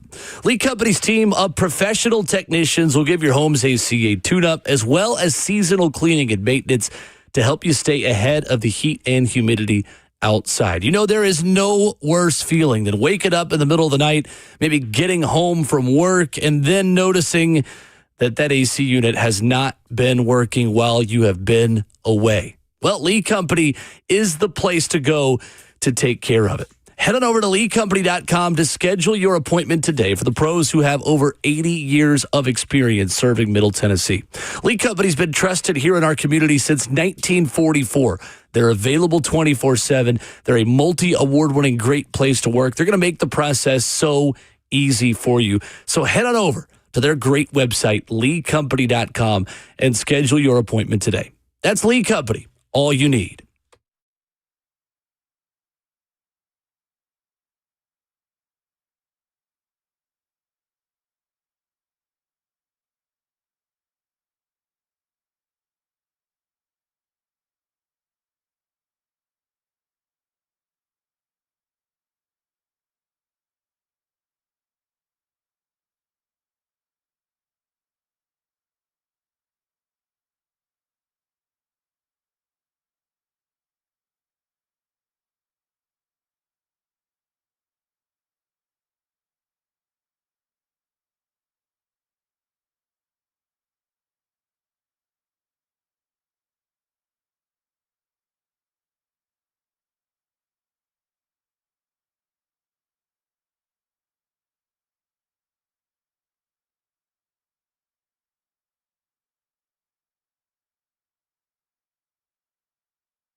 Join 104.5 The Zone and myself, Will Bowling, at Neighbors in Franklin tomorrow, starting at 1 o'clock as we get ready for the first semifinal with Michelob Ultra, the official beer partner of both FIFA World Cup and USA. Grab some friends, stop in as we pregame at the perfect place to have a drink, watch the match, and of course, hang out with us. For more details, visit 1045thezone.com. We'll be at Neighbors in Franklin tomorrow, Neighbors in Murfreesboro on Wednesday. If you got a hankering for live sports, or maybe you got a hankering for soccer because you've started to invest in the World Cup, we got 4 games left. No doubt. We got to enjoy every minute of it. We can't go back and watch Jordan, Algeria at 10 p.m. anymore. That luxury is not one that is afforded to us. We've got to embrace every minute. So Spain and France Tuesday, Argentina, England on Wednesday coming out. Could be fun. I wish these games were later instead of 2. You and a lot of other people. Yeah, it's at least making like 4 or 5, like something where people getting off work, they can go straight to their televisions and get to watch it. It's but because you got to watch it. Europe, if we had it at 5 o'clock, Europe would be watching at 11 p.m. Well, you know at least what? London This tournament is in America. I know it is, and but prime time is at 7. I know it is. 6. I know it is. Believe me. There's probably a middle ground they could have done. It probably was. Like 5 o'clock, I think, would have been a good sweet spot. But then again, most of Europe's watching that at midnight. I was going to say, the NFL doesn't cater to the European crowd whenever we do Monday Night Football. But we cater to the biggest television audience, which is ourselves, and Europe is their biggest television devil's audience. advocate over here. I know, but it doesn't work. Also, I got to call out Hawk, too. Hawk slandered in my ear when I was laughing as you was giving the update right there. You slandered one of my favorite beers, man. I am a Michelob Ultra fan, okay? I love Gets the job done. Ultra. Yeah, it's great. I told him it's water. And I get that. It tastes like water. It's get beer-flavored water. And you know what? You want to hydrate? Drink a Michelob. Can you see the buttons from your high horse in there? Do you have to reach down? Do you get off of it? Let me You riding bareback or do you have a saddle off your high horse in there? My man drinks Bud heavy only, man. Drinking down on the common man's beer. What's wrong with that? It's pretty much just what's in this cup. Okay. And I like it. I'm sorry. I like the gold Sorry I annoyed you with wanting to drink beers with people. See, this is what happens when you drink craft beer all the time. You just get a little spoiled, and then you go back to these domesticated beers, and they're like water. Which beer is mostly like water anyways. I tried that life before. Craft beers, man, delicious. You got to force yourself to like them. You don't naturally like not that. always. Sometimes the ones you do. I've had. Sometimes you do, but not always. They can get pungent on you. All right, come. Why not we're both? Gonna go drinking. Why not I'm both? gonna show you all of them. That new dad's ready to get out of the house. He's just like me. He's just like me for real. Sorry, he said, I've changed too many diapers. I'm going out. I gotta go. I'm calling an Uber. Hey, listen, if it wasn't for this show, that boy give me an IPA stat. Not wrong. That's great. When's a 2-for-1? And I don't blame you this either. as a joke. Wifey Hawkins, learn to be single mom. Hawks out. Wow. That was rough. 2 weeks in. The moment that she doesn't have to breastfeed all the time, I'm sure she's going to be doing the opposite. You take care of her. Here, I told you. Bottle feed, you take care of her. Man, y'all better go get that pump and store them bags in the freezer. Oh, yeah. We already have almost a freezer full of them so far. Right, she's overproducing. Okay, good. Right now. Good. That's too much information. Let's move it on. Yeah. How many Super Bowl contenders are there in the NFL this season? The F&M Bank chat is already telling me my list is too big. I don't think it is. Essentially, the way I looked at it is if you had to make as small of a list as possible to guarantee to say one of the following teams is going to win the Super Bowl, how many teams would you have on your list? I think this is a season where behind the Rams, who are an obvious front runner, I think there are a lot of teams that could, at the end of the day, win the Super Bowl. Maybe I am too swayed by the fact that last season, Seattle would not have probably been on a lot of people's lists and then did win the Super Bowl. I've got 6 NFC teams, and I've got 7 AFC teams.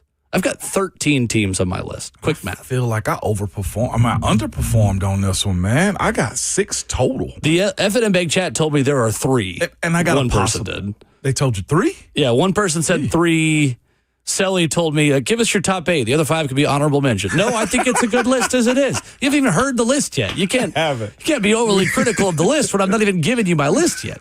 No doubt. Again, the Seahawks would have been nowhere close to a lot of folks' lists last season. And I think that in the National Football League, 10 to 12 teams is probably about right. Yeah. To say that, like, if everything goes right, could X, Y, or Z team win the Super Bowl? So since my list is so big, I'm going to go first on this. I want you to tell me one based off of looking at your list real quick, but I hadn't really looked at it. I just forgot one real quick. I'll tell you who that is. All right, so you've got then 7 teams. I got 7. All right, so I'm going to run through mine. I want you to tell me if they're on your list or not. Obviously, the LA Rams. I'm going to go NFC first. LA Rams, 100% number 1. Check. Super Bowl favorites. They're loaded offense and defense. Check. Mm-hmm. Seattle Seahawks. Yes. Super Bowl contender. You just won the game. Then I know that the things have changed. Obviously, new coaches. Like, they could do it again.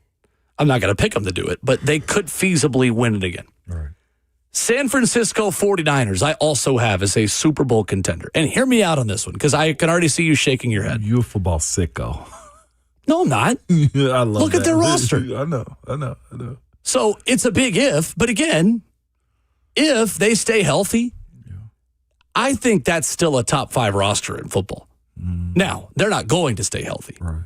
So who really cares, right? Like ifs and buts and candies and nuts, right? Like, but if you have a healthy Nick Bosa coming off an ACL, if you get your defense back healthy with Fred Warner, George Kittle, Mike Evans is a major addition that I don't think we've talked enough about, where again, if he's healthy, you know what he is. They're still loaded. They're still absolutely loaded. They're loaded with guys in their 30s. Trent Williams is, ESPN just called him the number 2 tackle in the league. They have all the parts. Those parts just need to be playing when the weather gets colder. Yeah. I think they are absolutely a Super Bowl contender. I don't see them in that ilk. And it's for one particular red flag, the Los Angeles Rams.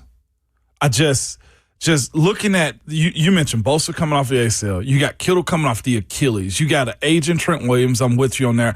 Brock Purdy, can he win it all by himself? And what is the running game on top of that? Like, you got Trent. I'm not asking Purdy to win it all by himself. Yeah, no doubt. But they're 12-5 with his weapons, with all those injuries. I will say this too. Like, I'm a huge fan of Mike Evans. I think he is a bona fide gold jacket. I don't know if he gets first ballot or when he gets it, but I don't know if he's the X factor for their team that's going to get them over the top. No IU. You also lost Jennings. You lost Juwan. And I can't quit them. I know you own that 49ers knock. So I know you say the Rams and the division are the reason why they're not going to be able to do it. They beat the Rams and the Seahawks when they were healthier early in the season last year. That's the problem. They got to stay healthy. And they got premier players. They won coming off in major Seattle injuries. in week 1, and they won in overtime in SoFi, 26-23 on Thursday Night Football, October 2nd. Major injuries of their ex-players. Okay, but I'm not predicting it to happen. Predicting it, for sure. All I'm saying is it could happen if they don't have those major injuries. I'm with you. That's my point. I just don't believe in the depth of it. Now, 25 is different from 26. We'll see how all of that comes together. And each season writes its own story. So I'll give you the grace and be like, okay, they're in the conversation. Most definitely. I think just the way I view this is, again, we're talking best case scenario of minimal injuries. Understood. New coaches gel, like things work. Gotcha. Could it happen? Yeah, it could happen. That's why I'm putting so many teams on this list, is that I think there are 10 to 12 teams around that number where you could say, I can see it. Yeah. I'm not going to predict it, but I can see it. No doubt. If everything bounces their way. If that's the case, then they're in that conversation. Most definitely. Especially if NFC is just a wild, wild west in how they go about it. Well, the West. I have 2 NFC North teams. This is where it gets tough. Green Bay Packers. Super Bowl contender. They're kind of in that Seahawks sphere of what they were coming into last year for me. Yeah. It all hinges on Micah Parsons and what he is when he comes back.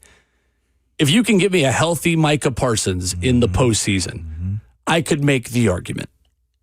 Now, they are also one of the teams that has a quarterback that can't be the story. He's got to be a character in the story. He can't be the main character. If Jordan Love is not good enough, in my opinion, to be the guy who leads you to a Super Bowl, but he can be a part of all of it. Yeah. That leads you to a Super Bowl, if that makes sense. He's got good moments. I agree with you there. Is he capable? Yeah. I feel like... I worry about his consistency in multiple games back to back to back. Yeah. But I could make the argument. No doubt about it. He seems to short circuit every so often. They're about probably the bottom of my list, but I think they are still on the list. Watson's still a part of this. Okay, Matthew Golden. Okay, I'm looking at the roster. I can see this. I mean, I'll ride with you there. Okay. Green Bay's a part of it. They didn't make my list, though. Detroit Lions are also on my list. One of the easiest schedules of the NFL. Again, health. Are they healthy? Past 2 years, they have been so beaten up when it comes to postseason football. Is Jared Goff the guy to take them to that next level like he did earlier in his career in L.A., taking them to the Super Bowl? I think they're capable of it, yes. They got a lot of good. They got to figure out the young right tackle, if that's going to, how that's going to work into it. But I think that offense is good enough, too. They got good skilled players on the offense and defensive side, though, too, as well. So you mentioned, of course, Aiden Hutchinson being back healthy. That plays a part in it. They got good corners. So, yeah, they didn't make my list, but I'm into it. They also had a terrible cut this past offseason, too, with, what's his name? Terrion Arnold. Who's taken visits to teams. Had a physical with the Texans. Yeah. Houston. Interesting. We'll get to that later. Yeah. Eagles. Eagles are the bottom of my list on Super Bowl contenders. Mm-hmm.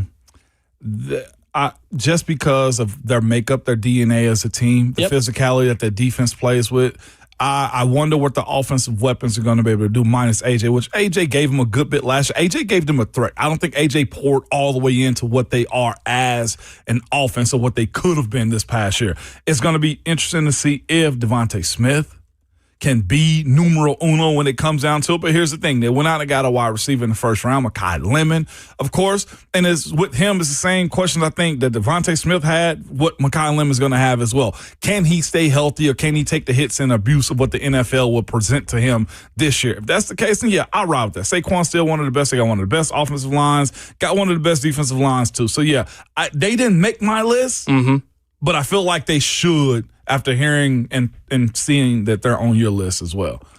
In the F&M Bank chat, Tino writes in and says, Will is high. The 49ers are in the Rams and Seahawks division. They are not making a wild card run. How quickly we forget. They were 12-5 in the same division last year with their entire roster injured. Joe cooked. I got to give them that. So what's to stop them from doing the same thing again this year with Mike Evans and with better injury luck? Yeah. They're 12-5 last year. Right now, FanDuel Sportsbook has them plus 1,700 to win the Super Bowl. That's the 7th best odds in the NFL. Yeah. There's a big group of teams, big group of about 10 teams. Eagles right behind them at plus 1,800. I'm not high for saying the San Francisco 49ers are a Super Bowl contender. That, to me, is an easy one. Yeah. You also caveated this by saying, listen, if everything goes right. I don't think that's a very hot take. Nobody has Sam Darnold going right. I'm surprised with the pushback I've had on that. Yeah, I very get surprised with the pushback. It's just that you look at who they're up against. So how many of those NFC teams do you have on your list? Or do you have any that I didn't have? I assume no. No, I don't. Okay. I only had 2 NFC teams, which is rare because I think they have a stronger division. My goodness. I'm surprised you didn't mention the Bears at all. With their hardest schedule in the league this year. Yeah. In terms of strength of schedule. I think they down the stretch last season. You know, they kind of struggled in the playoffs last year with in their game. That Packers game was just a phenomenal way to win. I mean, they were the comeback kids all year long, and they just kind of finally came to a head. But I don't know. They are plus 2,700 to win the Super Bowl this year. And to see if they can kind of prove it again. I would consider them. They got 2 things going up against them this year. I'll go one specifically. Well, 2. The schedule and also the Madden curse. Caleb made the cover this year. Listen, we're going to do this football thing. Well, we gotta bring everything into the fold and discuss it. That's not football, though. That's Tooth Fairy. That's Tooth Fairy. Man. That's all I don't know. That's all the other stuff. Only the one thing that's going in their favor for me is Caleb's second year in this offense. As good as he was last year with only completing 50 whatever percent of his completion. I think it was 58. Like, they got a lot of good. You look at Luther Burden this year, it should take a step in the right direction too. The run game should be good. DJ Moore's no more Drew Dalman. I'm cool with that. Absolutely cool with that. I think they are a solid team, and they didn't make my list, but I do think they're better contenders, even though they're going through the first place schedule. I mean, they almost beat the I Rams. want to believe too. in Caleb. They almost beat the Rams in the divisional round. This is true. Like, In overtime. and I want to believe in Caleb, but I'm not sure. He got to show me again. Year 3. If they had the Lions schedule, I could make a better argument. I just think the schedule's going to bury them. Lions didn't make mines. Mines. What is mines? This is where you dig at underground. I was right. Lions didn't make mine, but I would have probably put the Bears in over the Lions if that makes sense. But I get why the scheduling takes place for them. Coming up, we'll look at the AFC. There is a team that odds makers believe way more in than I do, who is not on my list, who odds makers have as one of the favorites to win the Super Bowl this upcoming season. I'll tell you who that is coming up next.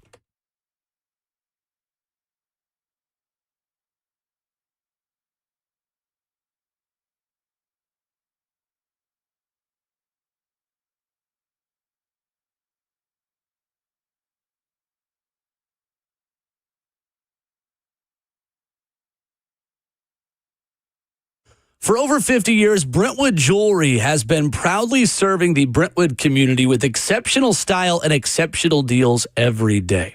What's going on? It's Will Bowling. Having just gotten married a month ago, I went to Brentwood Jewelry so much over the last couple of months and couple of years, starting with the process of getting that perfect engagement ring. And whether you walk in the store knowing what you want or you just have no idea, they make the process so easy for you.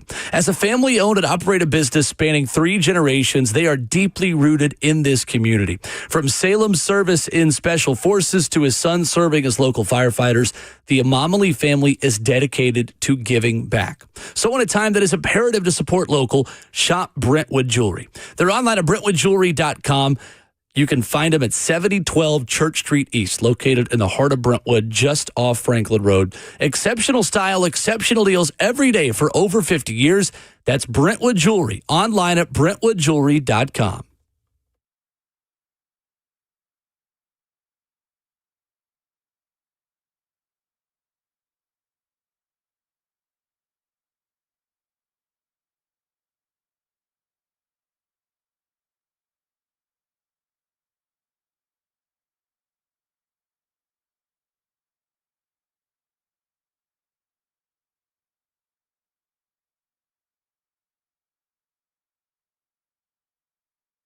If you have a 2, 3, or 4% mortgage rate, don't refinance it because you don't have to, but you can still get cash out of your home. Introducing Loan Pronto's zero-cost equity loan.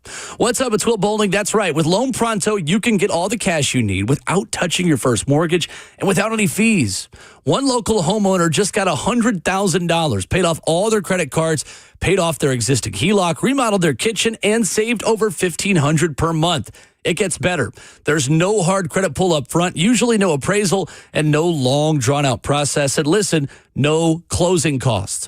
You may even be able to skip your next 2 house payments. So call Loan Pronto now. Leave your low-rate mortgage intact, but get the cash you need in as little as 2 weeks without paying closing costs. That's online at loanpronto.com. See how much you can get right now at 615-499-5780. That's 615-499-5780 or online at loanpronto.com. For qualified homeowners, equal housing lender, NMLS 1661781, NMLSconsumeraccess.org.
Ramon Will continues, wrapping up the first half of the show. So we're going through Super Bowl contenders of the NFL this season, and my list is a lot longer than Ramon's.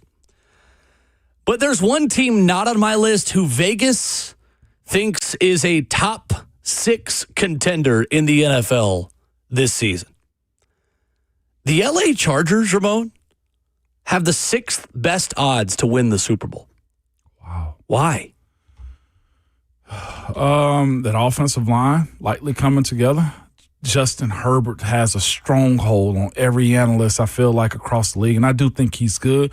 The run game should be better than it has been. I'm not saying the Chargers are bad, but yeah, plus 1,600? Super Bowl contender ahead of the Lions? Ahead of the Texans? Yeah. Who are the best defense of the league? I don't know about that. Yeah. I don't know about that. They got a lot of good parts, and it's a matter of everything coming together for them as well. Their skill ain't all that great, but it's fine. They have a slow bleed, I feel like, in how they play you, and I think that's what they're banking on with the idea that they will make this list. They have what-if man at quarterback, Justin Herbert. 100%. What if he puts it all together? And I know he's not alone in that, but no doubt. You know, in the postseason, Justin Herbert is a 55% passer with 2 touchdowns and 4 picks in 3 games. They were the ultimate fringe team for me in this conversation of Super Bowl contenders. I think they were my first team out in the AFC. But to put them ahead of Kansas City on this?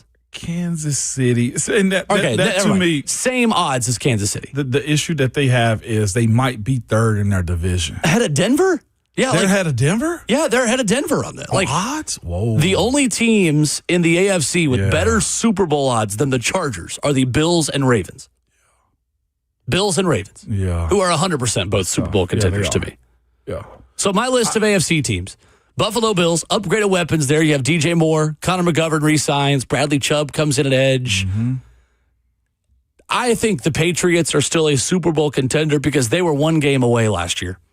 They were 1 win away last season. I know their schedule will be harder too, but I still think if you can get to the game and most of those players are back, yeah, they are, then I think you're still a contender because you were a contender last year. Mm-hmm.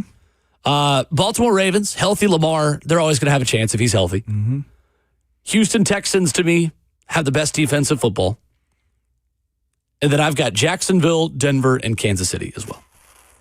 All right. Jacksonville, I would say, is another bubble team that I could go either way on. I could be persuaded either direction. I'm not ready for Jacksonville to be in the conversation. I can get why. They have a probability of winning, a good probability of winning the AFC South, just because I think they're one of the stronger teams in the AFC South, but they still got to go through Houston. I feel like Houston's a better, stronger team than they are, although I like Trevor Lawrence more than I do C.J. Stroud. But my list, real quick, LA Rams, obvious as to why. They got cyborgs at every level of their team and also an aging quarterback that's still in his golden years when you boil it down. The Bills, DJ Moore, Bradley Chubb being a part of that. They've got a plethora of young rushers. They're going to have a run game. The offensive line is just as good as anybody. Their right tackle, I forget his name off top, but he's one of the better ones in the league too, along with Deion Dawkins at left tackle as well. You mentioned Connor McGovern being re-signed to them, so that checks out. Kansas City made my list, and I'm Patrick Mahomes. Spencer Brown's the right tackle name you were looking for. Yes, for the Bills. Solid guy, attitude guy, like him. Also, it's just fun. He's an edgy guy. I like him. He reminds me of Taylor Lewan a little bit, to be quite honest with you. Okay. Yeah, he's that type of player. I look forward to his podcast career. I can see him doing that. Okay. He's definitely one of the boys. Kansas City, you know their biggest issue to me, but I'm considering them. I like them. I think the ACL for a quarterback ain't as big of a deal as it is for anybody else. I think Patrick's going to be fine. Travis Kelce being a part of this conversation is non-question. It's non-topic to me. I don't think much of what he is in 2026. Yeah, he's fine. He's fine. Their biggest issue, their hot spots, all rookies. Mansour Delane, Kenneth Walker. Yeah, a lot of them are. Peter Woods. I'd say rookies and Josh Simmons at left tackle. I'd lump in that too as a second-year left tackle. Inexperienced. R. Mason Thompson. Like, they got a lot of Thomas. They got a lot of names. They got a lot of, talent out of the draft. But how can they be incorporated into the season? If they pull this off, kudos to their scouting department. Seattle, of course, bringing back Rashid Shaheed, that team right there. Rashid Shaheed. Yep. And then I got Baltimore, Denver, Houston. Baltimore for me is going to be fascinating.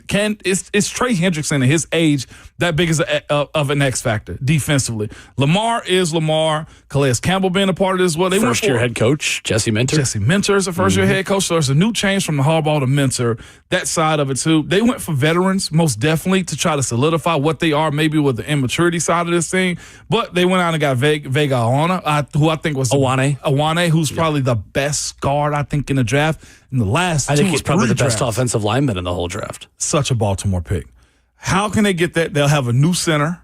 They will have that. And who else do I have on their team? New head coach. Denver, of course, is just Denver. What is Bo Nix going to be into this? They can run it back. Yeah, and running back. Yeah, Derek too. And Jalen Waddle now. Jalen Waddle. Yes, they do. So Denver, can they do it again? Is where I'm at. I feel like they were so close. Of course, the injury to Bo Nix. What is he going to look like with this next step in his career as well, along with Sean Payton? By the way, did you hear of the conversation? I think it was a big read or article about Sean Payton was attempting to, I'll find it for you. We'll talk about it on the break. Okay. But Bill Belichick was planning on being the head coach. I saw it. You saw that too. Sean Payton basically was going to step Seth Wickersham, back. long form ESPN article following the Broncos last season.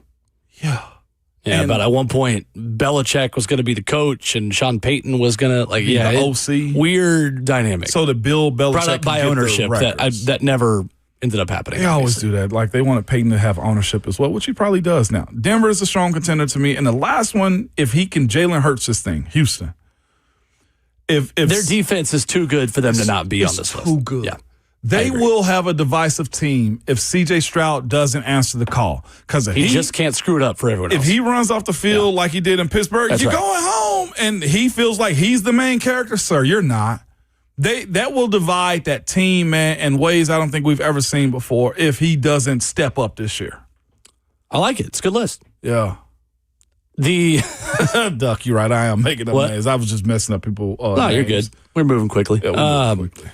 Comment on YouTube says the Chargers have the best offensive line. That's part of the reason why. An offensive line of Rashawn Slater, Jake Slaughter, rookie, Tyler Biotish, Cole Strange, and Joe Alt is not the best offensive line in football, in my opinion. Could be good. You have good tackles, but you're starting a rookie at left guard, a brand new center, and Cole Strange, who has been a disappointment at right guard.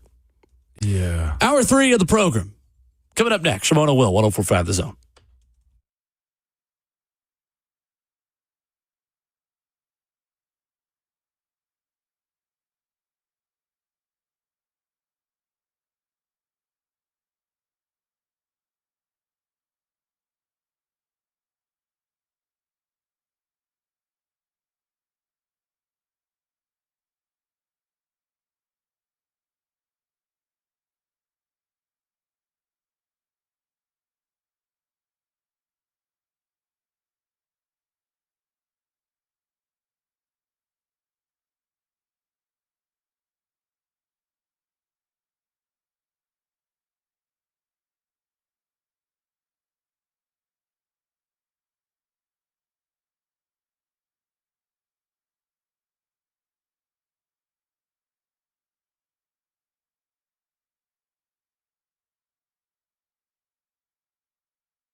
Second half of the show, hour number 3, off and running on Ramon and Will. Crew's all here.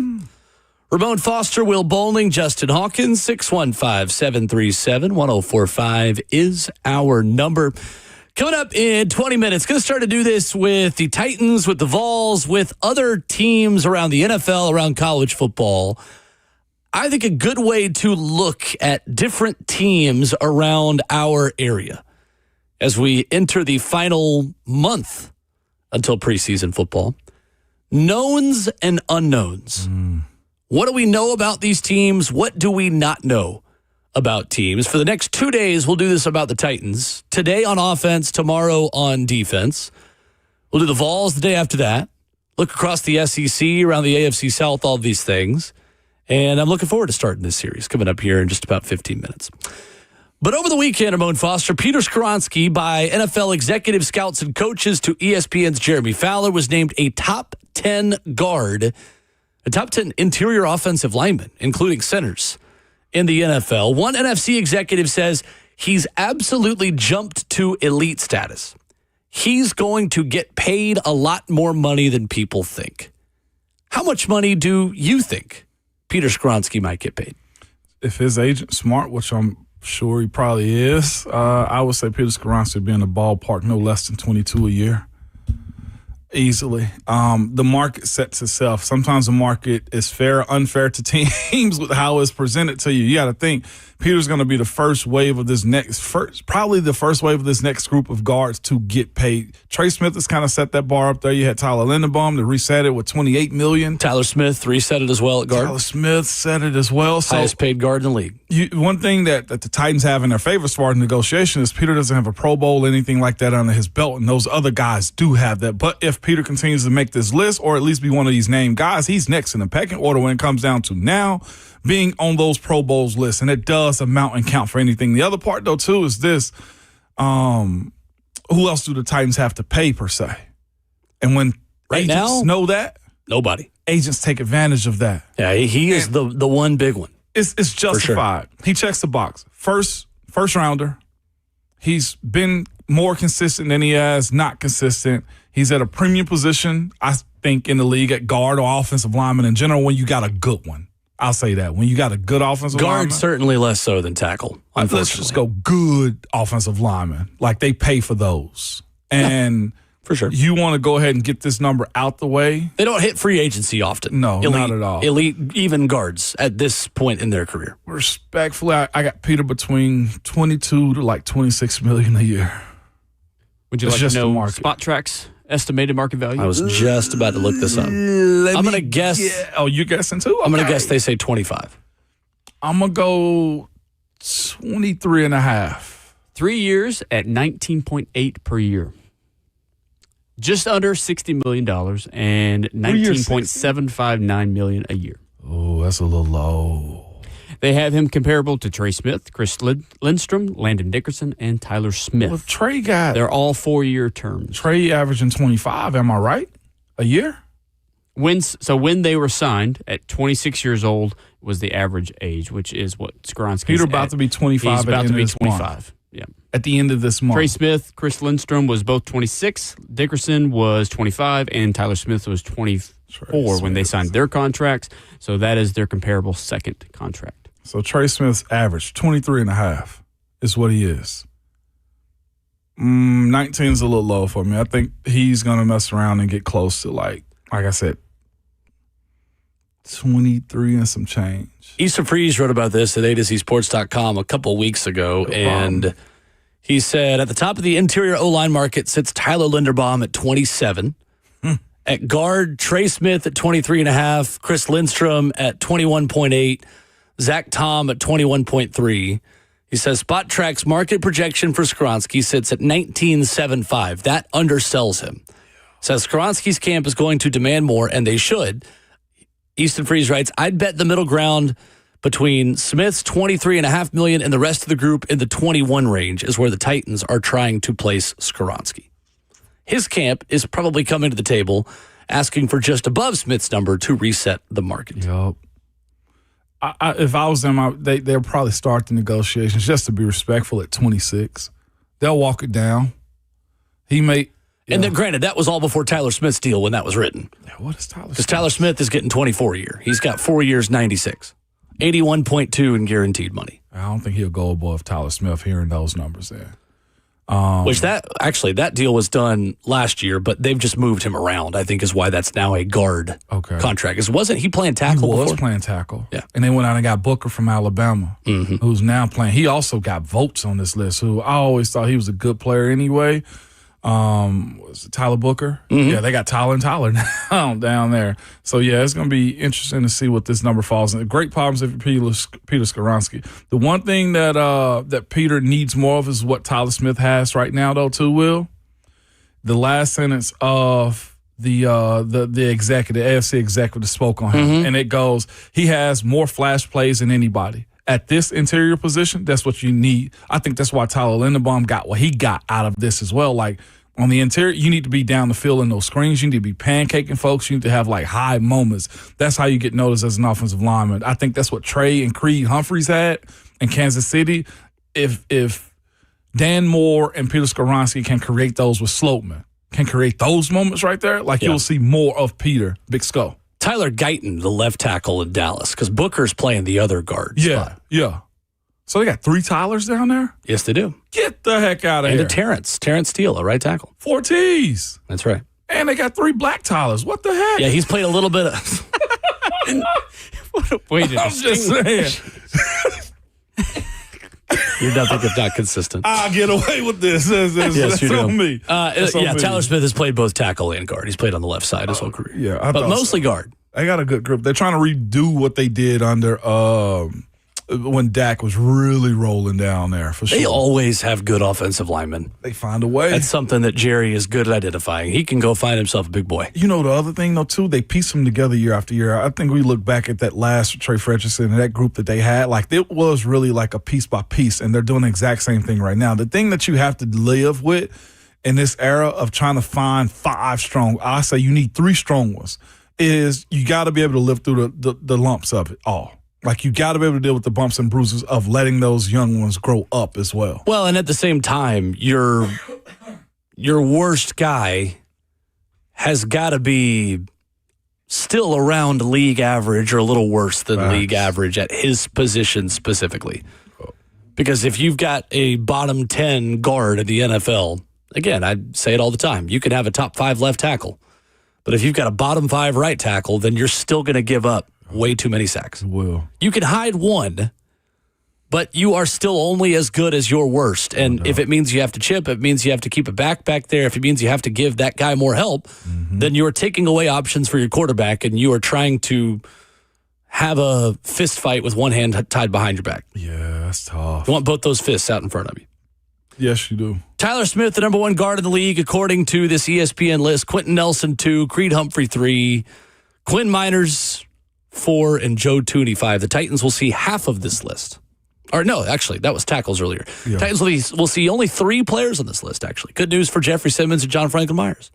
Go eat, go feast. The only top 10 interior offensive linemen the Titans will see Tyler Smith, who's ranked number 1, Quentin Nelson, who's ranked number 3, and Chris Lidstrom of the Falcons. No, sorry, not Lidstrom. No. Tyler Linderbaum of the Raiders, who is number 8. I saw an L-I and read the wrong one. That would be a fascinating matchup, Tyler Linderbaum versus Jeff and John Franklin Myers, because Linderbaum's slight in size. He's kind of undersized, I feel like, at that position. 6'2", 305 is what they got him listed at. And, weight can fluctuate up or down. For guys like him, I feel like it's hard for him to keep it on, or he's got to work to keep it on. And just looking at the way Jeff's explosiveness will be against this group, I kind of want to see what this one-on-one is going to look like. A top 10 D tackle versus a top 10 offensive center. And who's the highest paid as well. Still can't believe you got that bag like that. $27 million for a center is crazy. And clearly Tom Brady understands the value of a center for a young quarterback. This is true. Fernando Mendoza. At what point, though, does that, again, handicap the other things that you can do for that young quarterback because you're paying your center so much money? As a former interior offensive lineman, I know the money grows, the cap grows, the market grows. I just never saw a center ever getting to this number. Well, and someone, too, who has some physical limitations given his size. If you're going to pay a center $27 million, you would expect him to be elite at both pass blocking and run blocking. Isn't he more of a run blocker than he is a pass blocker? He is, because he doesn't stand up well. He's, I would say, still probably above average at pass blocking. But what makes him elite is being a run blocker and being the level of run blocker that he is as a little bit of an undersized guy in the interior. Now, the other part of this for me, as far as Tyler Linderbaum, one, the market, it said itself with how this went about him getting 3 years, $81 million. I asked the question, I wonder what they're going to do offensively, because Jason Kelce was the one I think that's very similar to him, but Kelce was really good in the run game. I thought, like, if there are going to be a lot of pin and pulls where he's snapping the ball, pulling and getting out in space in front of Jimty, okay, I get it. Like, if they're going to treat him like a center fullback, yeah, I get the understanding of having a lead blocker, having a center be able to be a lead blocker and being able to snap. But run game, in my personal opinion, isn't his strongest suit. He's a mobile, very athletic center. And he's a weapon when you put him in space, but it's a matter of you're going to pay, and I love it because it raises all floors for the interior guys, but you're going to pay a center $28 million, $27 million, and what's the return? That's the only question I have other than snapping the ball. And well, I mean, how much does that run blocking help you when you have to abandon the run game in the third quarter because you're consistently down by 2 touchdowns? I know you got to start somewhere. No doubt. But the immediate impact, I'm not sure it's going to be that significant right away. It might help them 2-3 years down the road. It might help Fernando Mendoza's development and things that no doubt we never see, and that may be worth it to them. And if so, great, if that's what they want. But that is a ton of money to give a player who is not maybe as all around of a dominant force that you would think probably warrants that level of investment. I'm choosing Creed over him 8 times out of 10. No, Creed's not available. I'm just saying, as far as the that part of it, I'll at least defend. Yeah, no, I'm just saying in general. Yeah, like, they'd probably also take Creed over. Yeah, and that's my point. Like, so I'm very interested in what this offense is going to look like for the Vegas Raiders. But also, I'm looking at his agent. Shout out to Neil Cornrich of NC Sports. He get paid, brother. Get paid, young brother. Get paid. There's no other. I didn't think a center would get this. This is tackle money. Coming up, what are the biggest knowns and unknowns about the Tennessee Titans offense entering the season? That's next.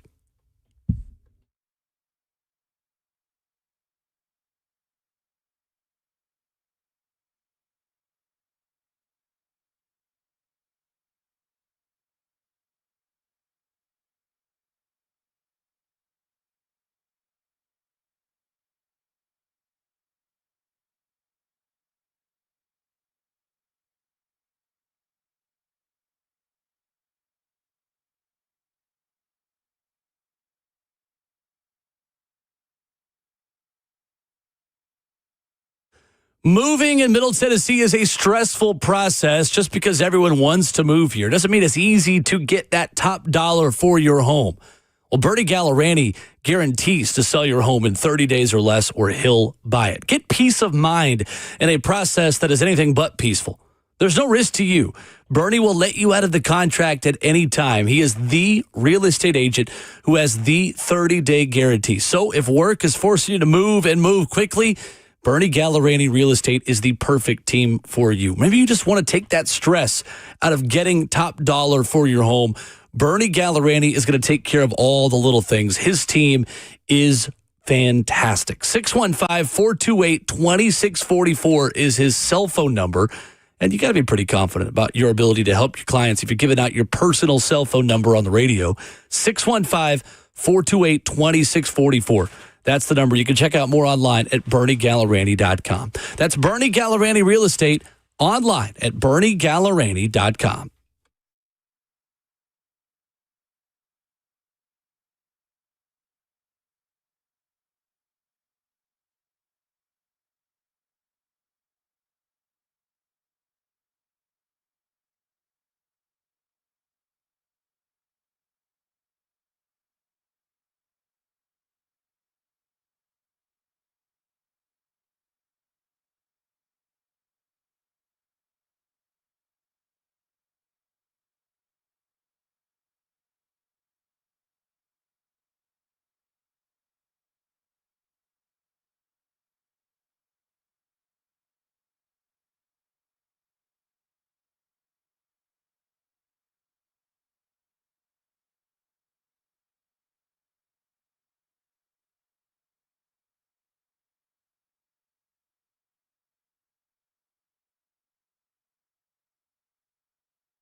As we hit the 2-week to go mark until training camp of the NFL offseason, what are the knowns and unknowns on the Titans offense?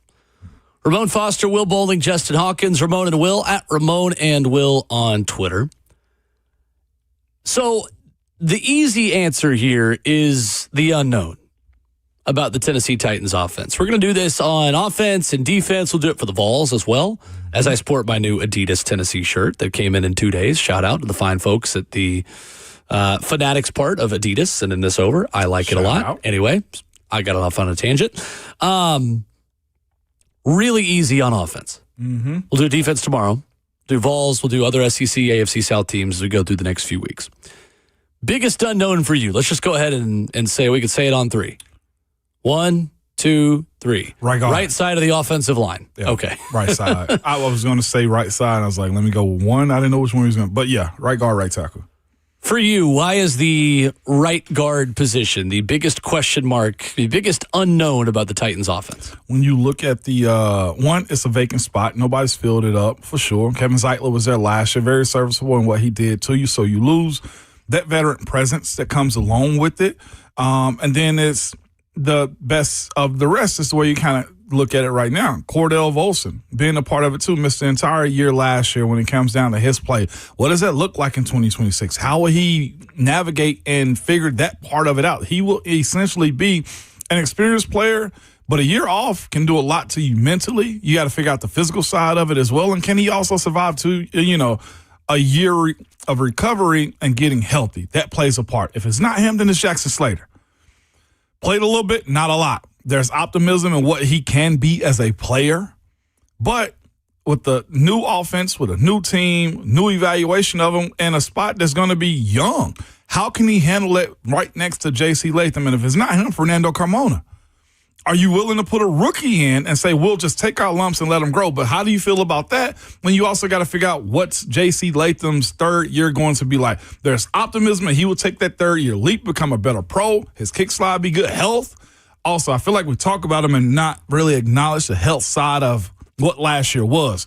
But I am of the mindset, especially as an offensive lineman, if you walk out there, I assume you're above the line as far as health goes. And if he was hurt, maybe he was the best of what was available to him, and a healthy version of him is better than anybody else, and I think that's probably the case.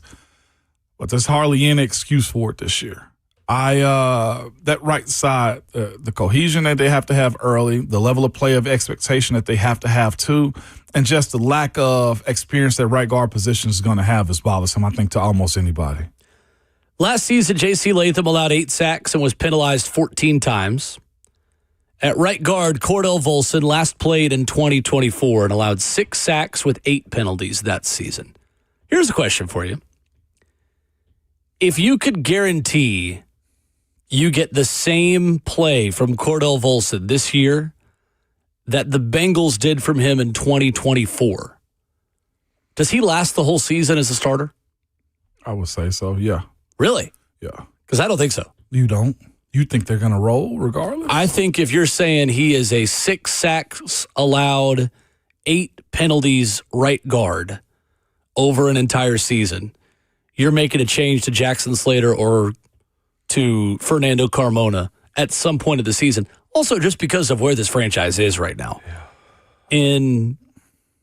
If things do get to that level at right guard, you just being motivated in a rebuild to know what you have. Sure. And the only way you're going to learn what you have truly in Jackson Slater or in Fernando Carmona, depending on who's next in line by the point you would want to make a change, the only way they're going to get better is by playing. So I think at that point, yeah, you would see a change. And it's my prediction of what I think will happen. A lot of football to be played, a lot of football to be practiced. But as I sit here today on July 13th, I think you're going to see at least 2 starting right guards of the season for the Tennessee Titans. So you're going with the old Samuel Jackson side of this thing from Pulp Fiction. It's the unknown unknowns that you're banking on this. Well, I just think that you have given yourself enough options and will most likely start with the most known commodity, who is still a really big unknown. Because Cordell Volson didn't play any football last season because of a preseason injury. And he gave up 6 sacks, according to PFF, the last time he did play. I think you are going into this season banking on having tryouts. And the only way you're going to really have those tryouts, to quote the Joker, is by throwing somebody else in there at some point, because there's only so much you're going to learn on the practice field and in one-on-ones and in preseason games. Man, that spot is so sticky. I think we look at Pat Coogan as the potential franchise center at some point in time. Maybe. I think he's the third center on the roster right now. Behind Slater?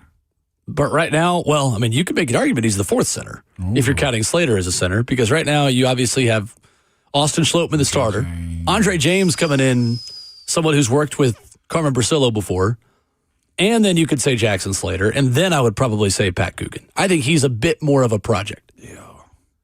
But I could be wrong. I'm wrong all the time.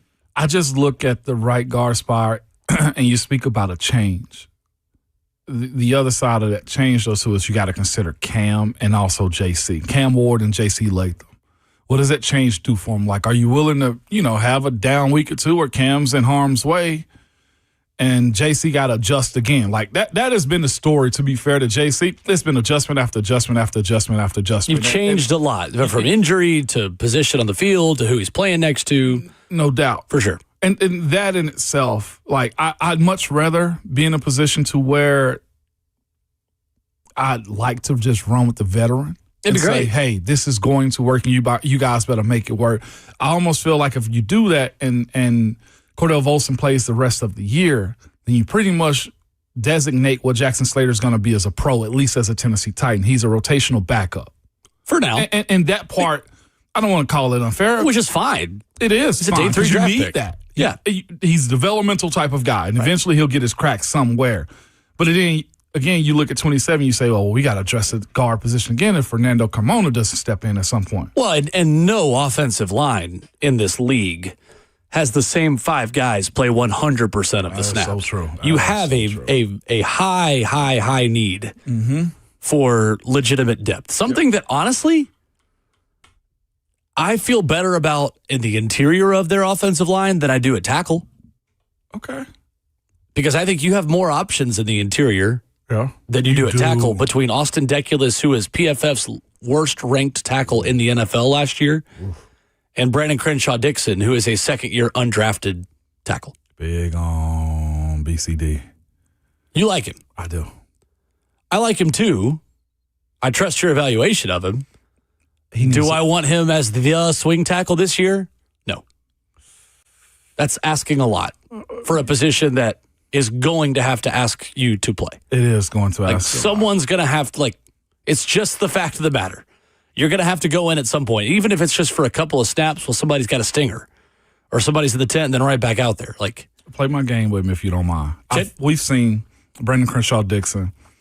He's changed his body. He looked like he's in shape more than he was last year. You watched him. Sure. I think he's athletic enough to get the job done. I do think he needs more reps. If there was a world, and I'm no coach and I don't make these decisions whatsoever, that you can bump J.C. Latham at right guard and Brandon Crenshaw-Dixon at right tackle.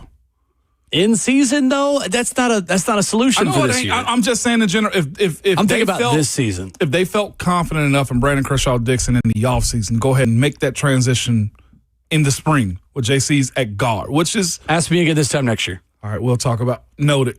Mental note taken down. That's right. Right now, I'm thinking about 2026 and 27. No doubt. I would love to have that as an option, and I think J.C. Latham's home might end up being a right guard eventually.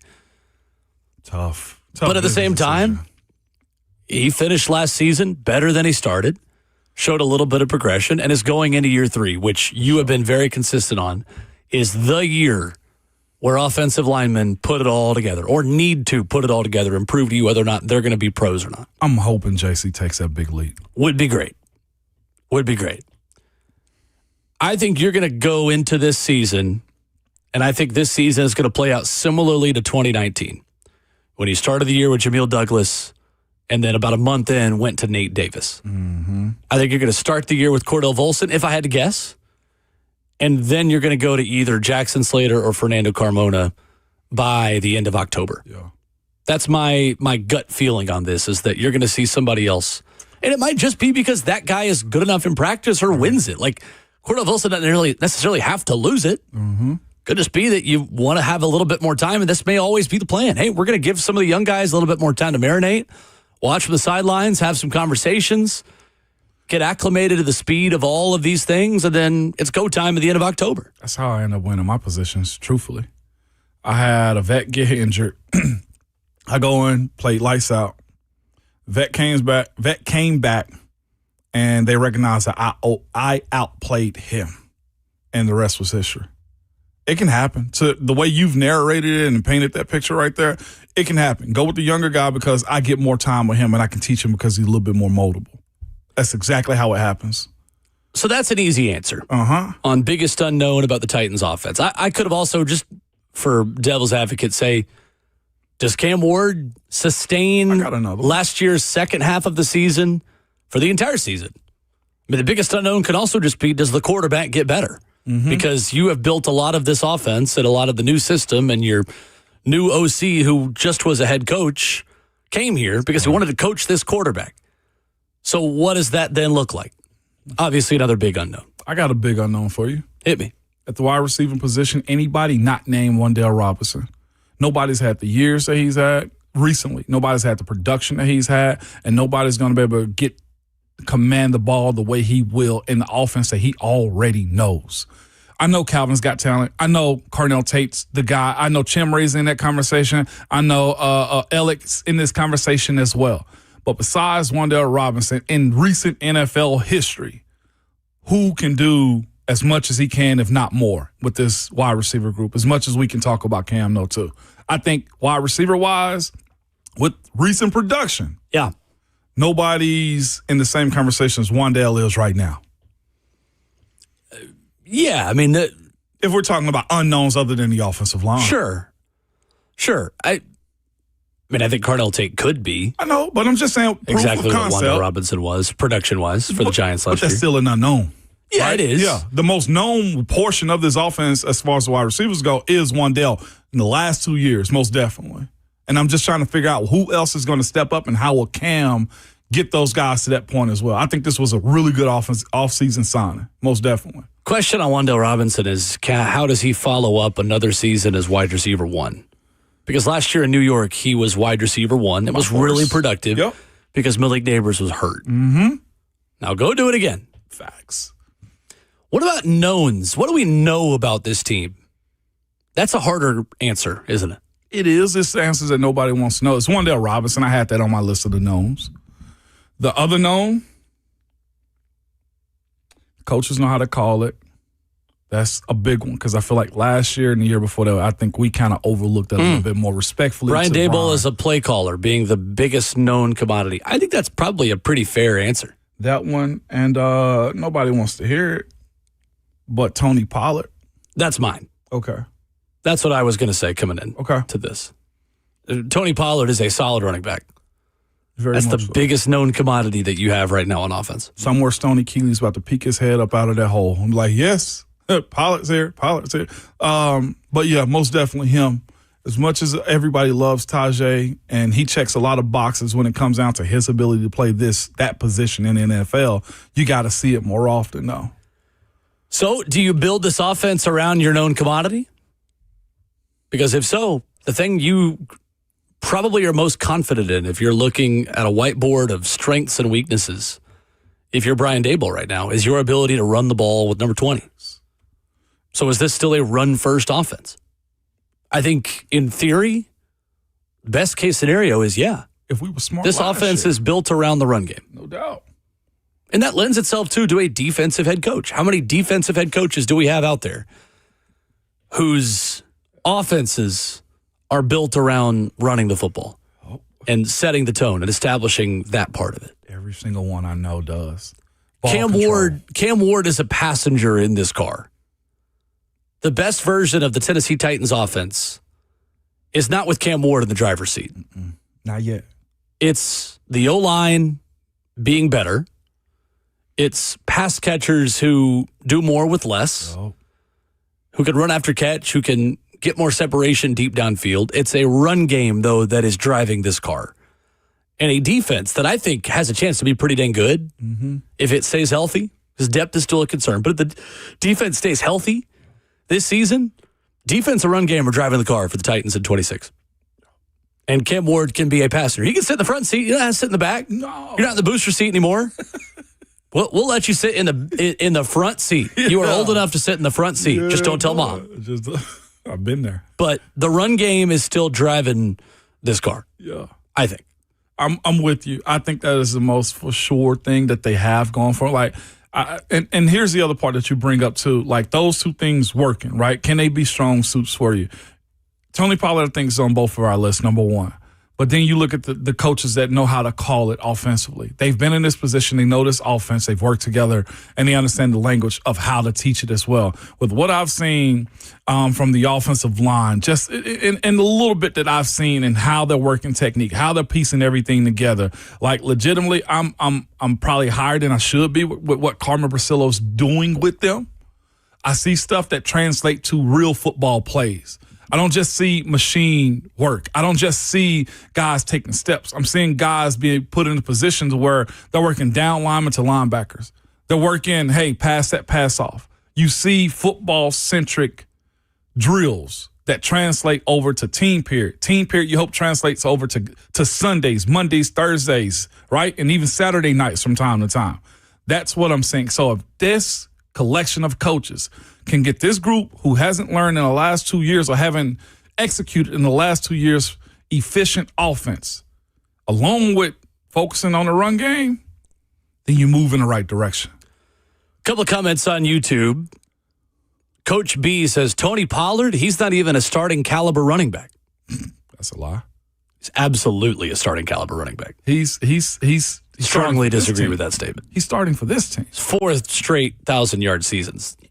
There are, I believe, 2 players who can say that, him and Derrick Henry. Yes. Whether by force or by choice. That's the other part of it, though, Coach B. Like, respectfully, he is a starting caliber running back. Not every starting running back in this league is going to be tier 1. Like, there's one of 32. Think about the number. If there was somebody better than Tony Pollard, they would go get him. They still didn't even go select him in the draft this year. I know Jeremiah Love wasn't available to you, but, like, you still have Tony. And you even said during the draft process, Tony Pollard still is here if Jeremiah Love is around. Absolutely. Like, we're on record saying that. So, Tony, like, don't not love yours, Coach B, is what I would say to you. Another comment says, go ahead. No, I get the frustration in us probably saying that Tony Pollard's that high of a caliber guy. But you got to think about what he's been able to do with an offensive line that hasn't been the best, with an offense play calling that's clearly been sketchy for the last 2 years under his tenure too. Like, there's a lot of factors that go into the dismissing of what Tony Pollard is as a professional athlete and a running back in the NFL. You're still top 1% because if there was somebody better, the Titans would have went and tried to get him in free agency that could make him a starter. They didn't even cut him, didn't reduce his pay. Didn't do any of those things when it come down to Tony Pollard. I'm not defending them. I just don't want to say this guy's trash because the production hasn't been there in general. There are running backs on teams that got really good offensive lines, really good play callers that benefit, and they're probably below the line when it comes down to the talent that Tony Pollard had versus what they have. It's just my sentiments on that. Another comment in here says he got a bunch of yards running into prevent defenses the last 2 years. I don't agree with that either because, again, you're trailing so much. You've won 6 games the last 2 years. You are trailing so much late in games that, if anything, you're throwing the ball more than your fair share in the second halves of these games because you're not in the game. Right. So you have to abandon the run so quickly, and yet still he's had 4 straight 1,000-yard seasons. Another comment says, I don't know if you can build an offense around Pollard. That's not what we said. We didn't say build it just around Tony Pollard. Build it around the run game. Yes, sir. By committee. Yes. That's Tony Pollard until you don't have him anymore. That's Tajay Spears. Oh. And that's Cam Ward. Cam Ward is going to be a bigger part of the run game this season under Brian Daboll. That is the consistent part of every Brian Daboll offense. The quarterback allows you to play 11 on 11 in the run game, and is going to pull some more of those.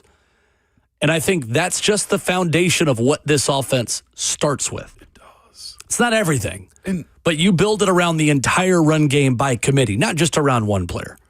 That's also where I think the balance of the offense comes into play, though, too, Will. Like, looking at what this team, speaking of being behind, right? You also got to have guys when you're behind, you can throw the ball to when they catch it. That's not been present as of late. You got to have the ability to have an offensive line that can move the line of scrimmage from time to time, be a part of it too. Defensively, you can't say you're going to stop the run and you don't stop the run. So now every time you get the ball, you got to press to move down the field. Like, there's a lot that goes into a player's success. If you look around at the Hall of Fame quarterbacks in this league, or that's played in the NFL in general, or even in college for that matter, Fernando Mendoza at Indiana this year had one of the best casts of characters around him that anybody's had in college football for a very long time. Alabama won championships not just because of the quarterbacks. Heck, for the longest, we didn't even know what the University of Alabama quarterbacks were because they had so many good players surrounding them. So you raise the floor of talent, you raise the floor of everybody else surrounding you too. It's not just a Tony Pollard sucks conversation. It is hey, everybody's got to pull their part and that needs to be balanced in the run game and in the passing game. That starts with Wan'Dale Robinson, the tight ends, and everybody else that's a part of it as well. Just my 2 cents. Being a running back that's had back-to-back 1,000-yard seasons, considering the lack of pass game there to help open up space for you, I think is impressive. Very. 615-737-1045, our number. An update on David Gabriel Georges and Tennessee that we'll tell you about coming up next.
Wrapping up hour number 3 on Ramon and Will. We got an update on DGG and Tennessee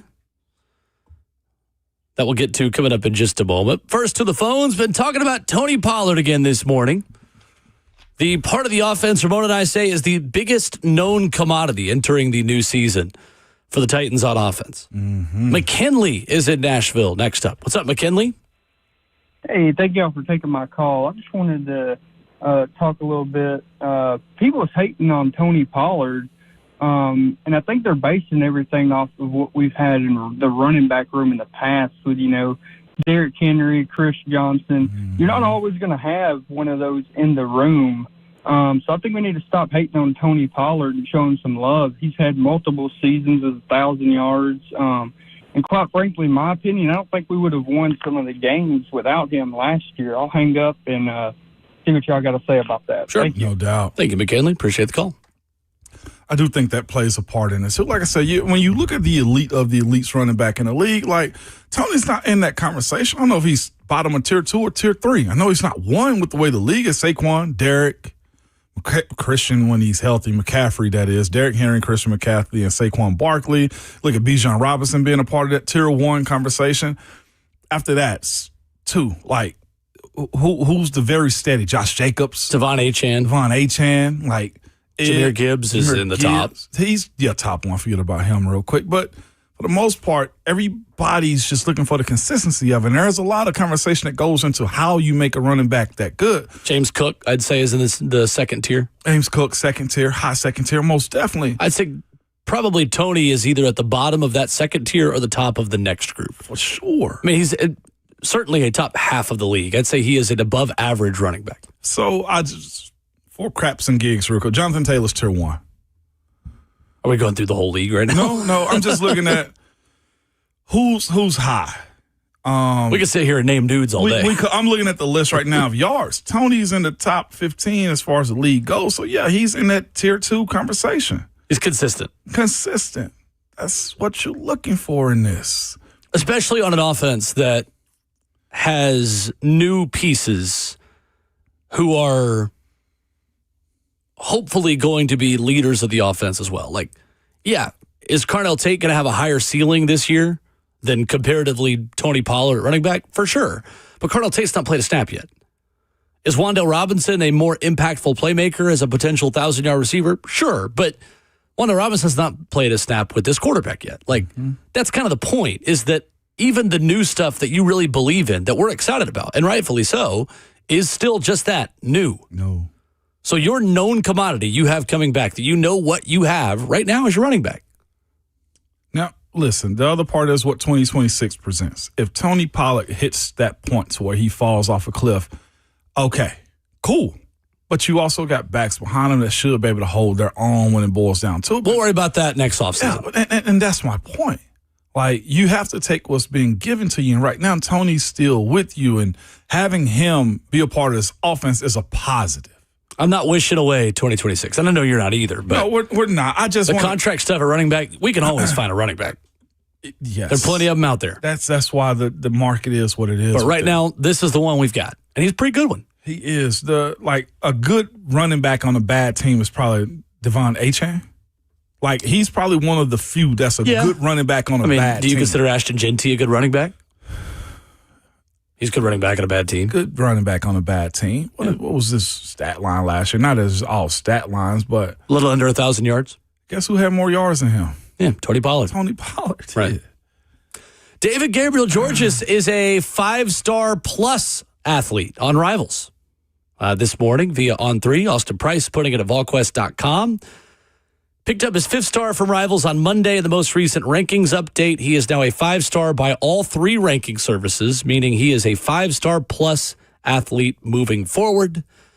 He also, David Gabriel Georges, has an interview up with Chris Lowe this morning at On3.com, where he says he has not made his decision yet. Really good stuff in there. I've not read all of it yet. I've kind of skimmed it in breaks because when stuff comes out while we're on the show, we don't get to totally read it until after the fact. But the big headline is that he does tell Chris Lowe he has not completely locked in his decision, which became the rage on social media platforms after his uncle told Rivals last week in an interview that he thought DGG had already made up his mind. Sound like there's more negotiations going on right now.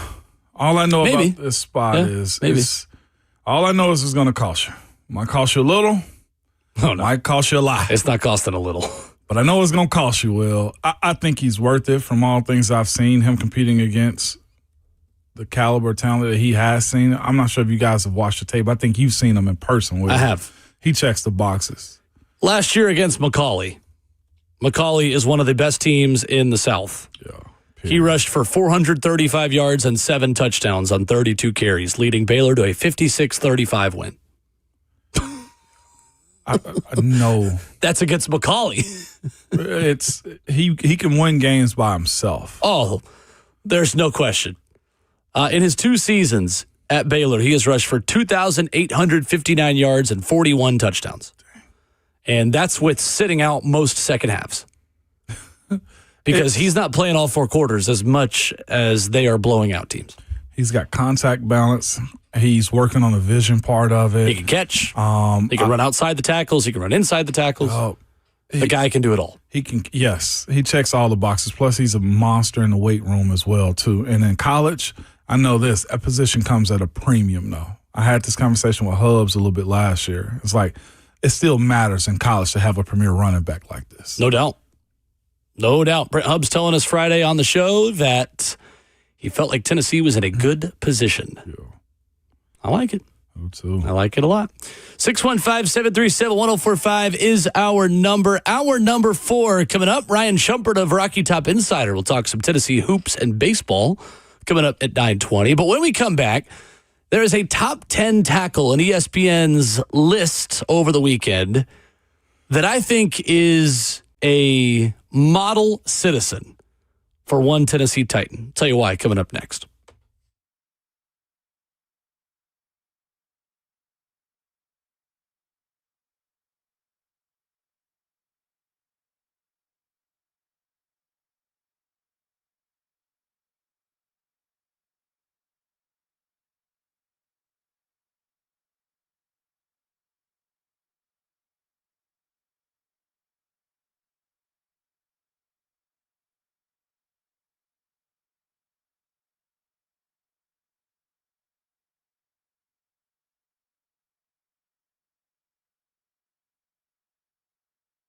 It's Ramon Foster for Hiller Plumbing, Heating, Cooling, and Electrical. Good people, nobody likes dealing with those problems at all, whether it's your plumbing, your HVAC, or anything electrical around your house. Most of the time, you don't know what it will cost you or if it'll get fixed right, or, this is the part that I hate, somebody's just trying to sell you something that you do not need. When you reach out to Hiller, the experts, they solve your problems quickly. And the price that you're told is the price that you will actually pay. There are no hidden fees or surprises on your bill at all. And I've dealt with them, and here's what they'll do. When they finish up the job, they will bring the tablet to you, itemize everything, show you your warranties, and give you the price. No add-ons, no additions, no selling of anything after the fact. Absolutely not. They've been in business for over 35 years, and they are family-owned and operated. So you know they care about what they do. And they're right here in our community, man. Their techs, or the people that usually come to your house, they're very professional, experienced, and trustworthy. And they do a thorough job of making sure that these people meet the criteria to service your house, all right? They believe in this, 100% satisfaction every single time. Their motto is, happy you'll be or the service is free. Listen, to learn more about Hiller or book with them like I do, simply head over to happyhiller.com.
9:03, good morning, live from the Circus Sports at the Mint Kentucky Downs studio. I'm Justin Hawkins. The World Cup semifinals set. It's the first time the top four teams in the FIFA rankings have all advanced to this point. France will take on Spain at 2 p.m. at AT&T Stadium in Arlington on Tuesday, and then England, they'll take on Argentina Wednesday at 2 p.m. at Mercedes-Benz Stadium in Atlanta. Yannick Sinner won Wimbledon for the second straight year after defeating German Alexander Zverev in 4 sets to defend his title. The Italian becomes just the 10th men's tennis player in the Open era to win consecutive Wimbledon titles. And in the NFL news over the weekend, a group led by 49ers limited partner Vinod Khosla agreed to purchase the defending Super Bowl champion Seattle Seahawks for a record-setting $9.6 billion price tag. Khosला's wife will serve as the controlling owner of the Seahawks. For all your foundation repair and waterproofing needs, you got to go to USSTN.com. Breaking news at once on your home for the Titans and Vols. This is 104.5 The Zone.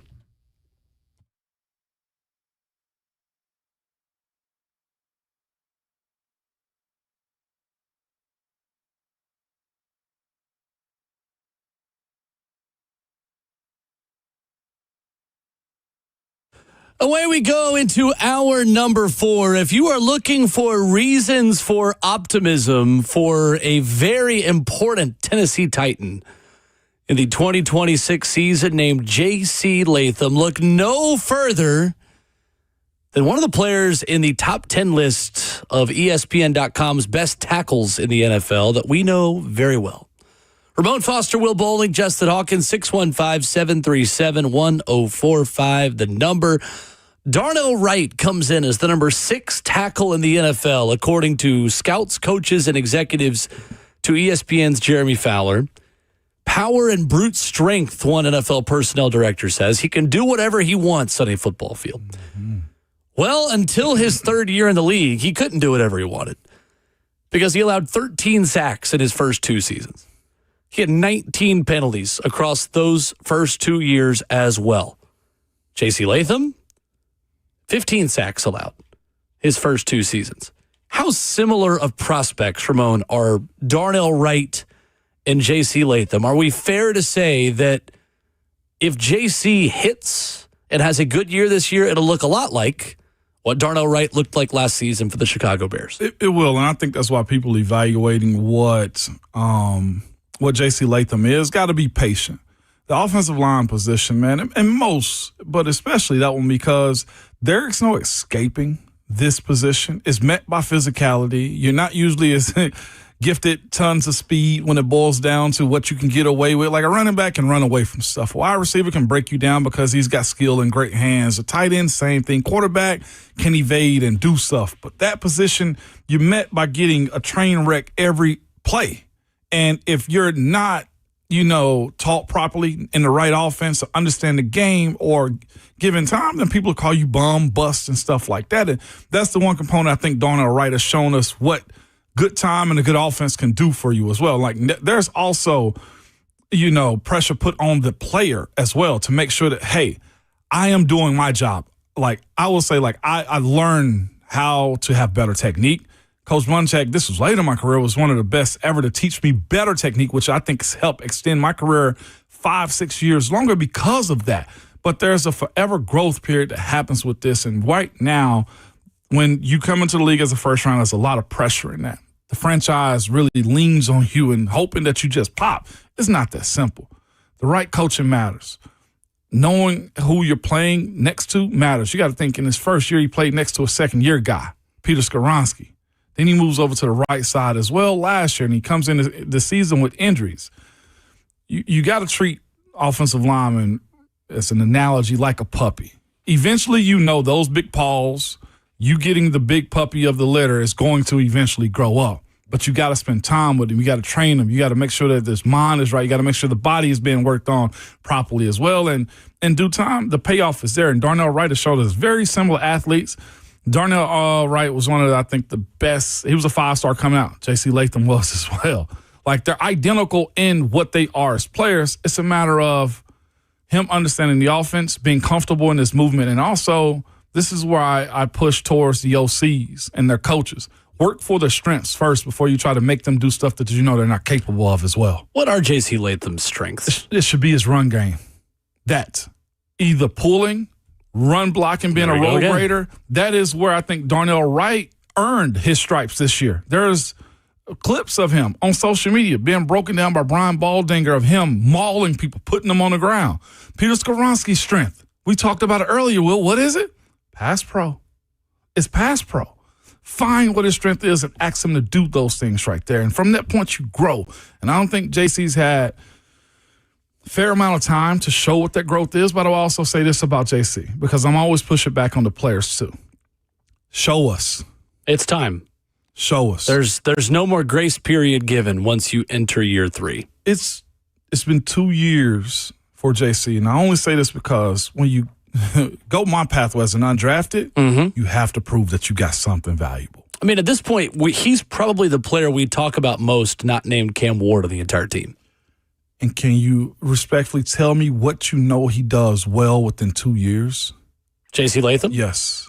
2-point run blocking. I think he's become a fine run blocker. Can be. Yeah. And his size and frame still fascinate you and intrigue you and give you enough reason to give him time to develop. No doubt. And that's what. Because his ceiling is so dang high. It's through the roof. There are not a lot of humans built the way he is who can move the way that he can. We just need the consistency, and we need the mental errors and the pre-snap penalties and the holdings. Sacks. We need to leave that in year 2. You do. This is his full first offseason. I feel like that he's been healthy that I can think of. Well, no, last year was too. I think he ended up going into week 1 with something, but even still. Yeah, straight from the beginning. Yeah, you know They how got hurt in Denver. But you know how to manage it this offseason. And that's why I'm giving him grace and just saying, like, I think he's going to be fine. It's just on him to make sure he is at this point. He is one of the most important players on this roster. I think you could make the argument that he is the most important non-Cam Ward player on this roster.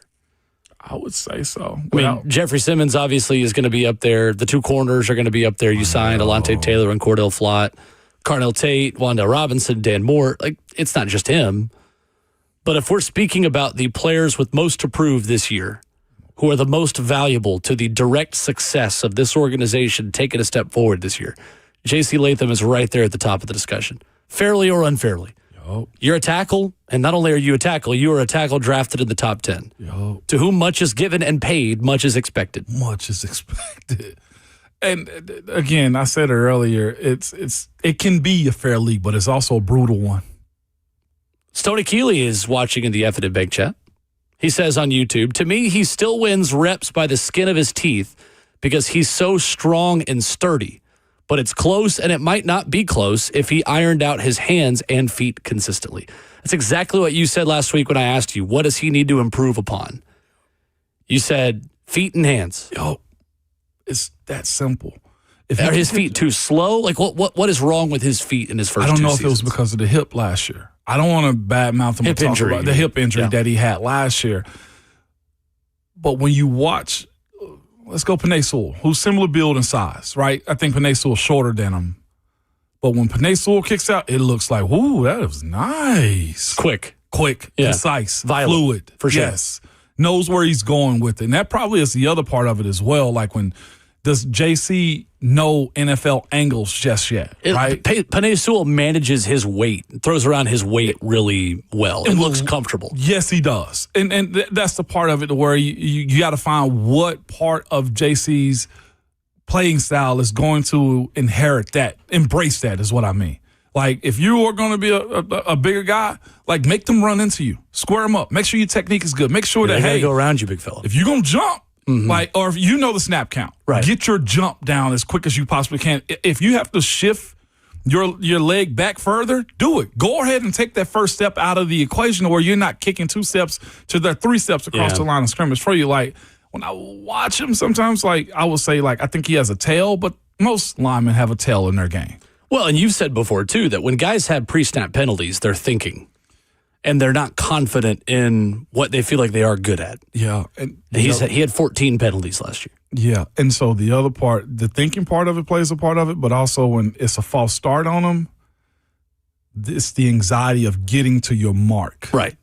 Yeah, you're over-anxious. You're over-anxious because either you don't trust yourself enough or this guy might be a better athlete than you and you know that.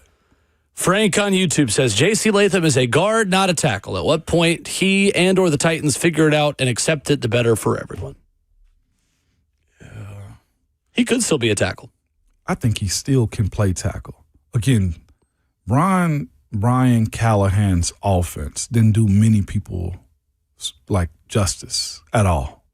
Anybody. Why was it such a bad fit for his system with these players? Like, what do you mean by Ain't that? that it was a bad fit. There was just no flow and cohesion to it. Whether you want to blame it on the quarterback or whether you want to blame it on just the offense just not being as good as everybody else's defense was. Like, when you look at the game plan and what Callahan was attempting to do, there was no real consistency in either trying to attack the run game or get to a point to where you just said, screw it, we just going to air it out. There was no decision made on what you were going to be. They didn't create many layups for their quarterback or for the offense. And that's hard. It was a complex system. If I look at a script and I say, oh, we got 7 of 10 plays runs, and I know we're probably a running team. You know, like, Callie had a lot against him. He just did. First time play caller, first time head coach. And, Will, that's heavy, which is why when you ask me what's the strengths of this offense, play callers is up there for me because these guys know how to approach a game plan. And that goes along with I've seen coaches ruin players' careers. I will give JC and every other player on the Tennessee Titans offense that kudos. Coaches ruin careers too. Coming up, Ryan Shumpert joins us. We'll talk a little bit of Tennessee hoops, some Tennessee baseball as well, with the MLB draft going on this weekend. How does this year's crop of talent compare to last year's that Josh Elander gets to campus? And for Shump, having watched Tennessee basketball practice so far, are they living up to the hype of a team that I think has created as much excitement as ever before in a summer about men's basketball in Knoxville? Ryan Shumpert joins us talking about all that coming up next.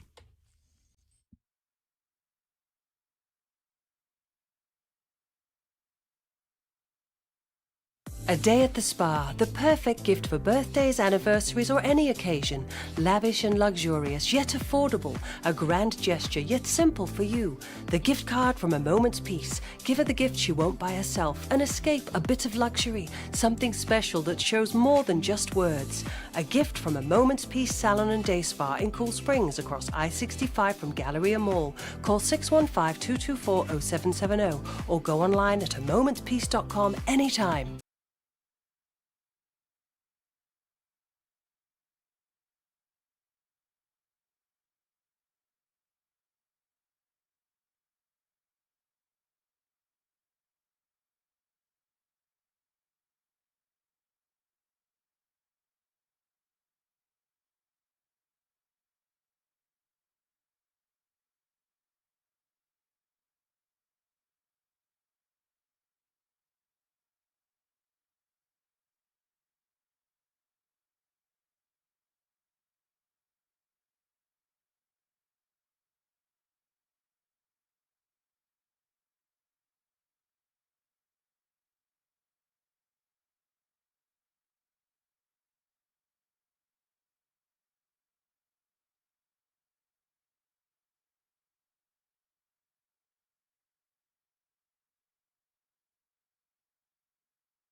Ramon Will at 104.5 The Zone continues on this Monday morning. Switching gears to a little bit of Vols discussion. Hoops and baseball off seasons in full swing.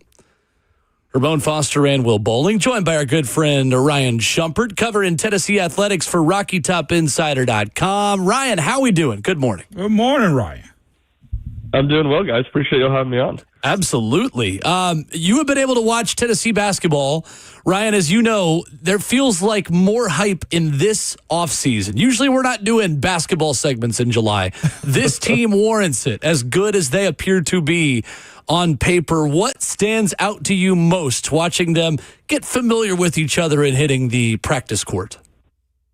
Yeah, no doubt. It was something even when you texted last night and mentioned talking Tennessee basketball. It's like, wow, it's a different level of excitement for this team, and I think for good reason. It's a lot of new pieces that are still meshing together, but just clearly a lot of talent, especially the case on the perimeter. And I think that is unsurprising, but jumps off the page to me. Terrence Hill Jr. looks like kind of the next great Tennessee point guard after what Jacoby Gillespie did last year and Zakai Ziegler did for a number of years, and Kennedy Chandler and Jordan Bone before him. Like he very much looks like that guy. I had some questions about him as a true point guard, as he's kind of more of a combo guard, which is a little bit similar to what Gillespie was coming in last year, but he's shown some real point guard qualities in the two practices we've gotten the chance to watch. Duke Harris very much looks the part, to transfer from Wake Forest. And then maybe one of the more important developments, because of the questions about Tennessee's front court, is just how much better to me Dwayne Brown looks at this time than he did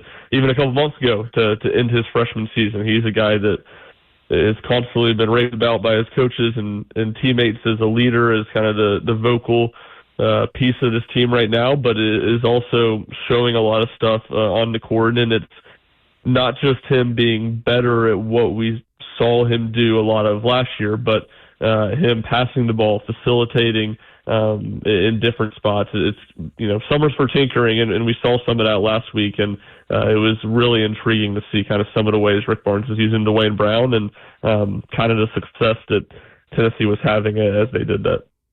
Talking to Vols hoops and baseball, Ryan Shumpert, Rocky Top Insider, with us. I always think of the best Rick Barnes teams being inside-out teams and having that guy that can play back to the basket to play through a little bit. Do you think Dwayne Brown is getting to that point, Ryan? Does the offense in some ways run through him at all next season as they kind of use him in some different ways?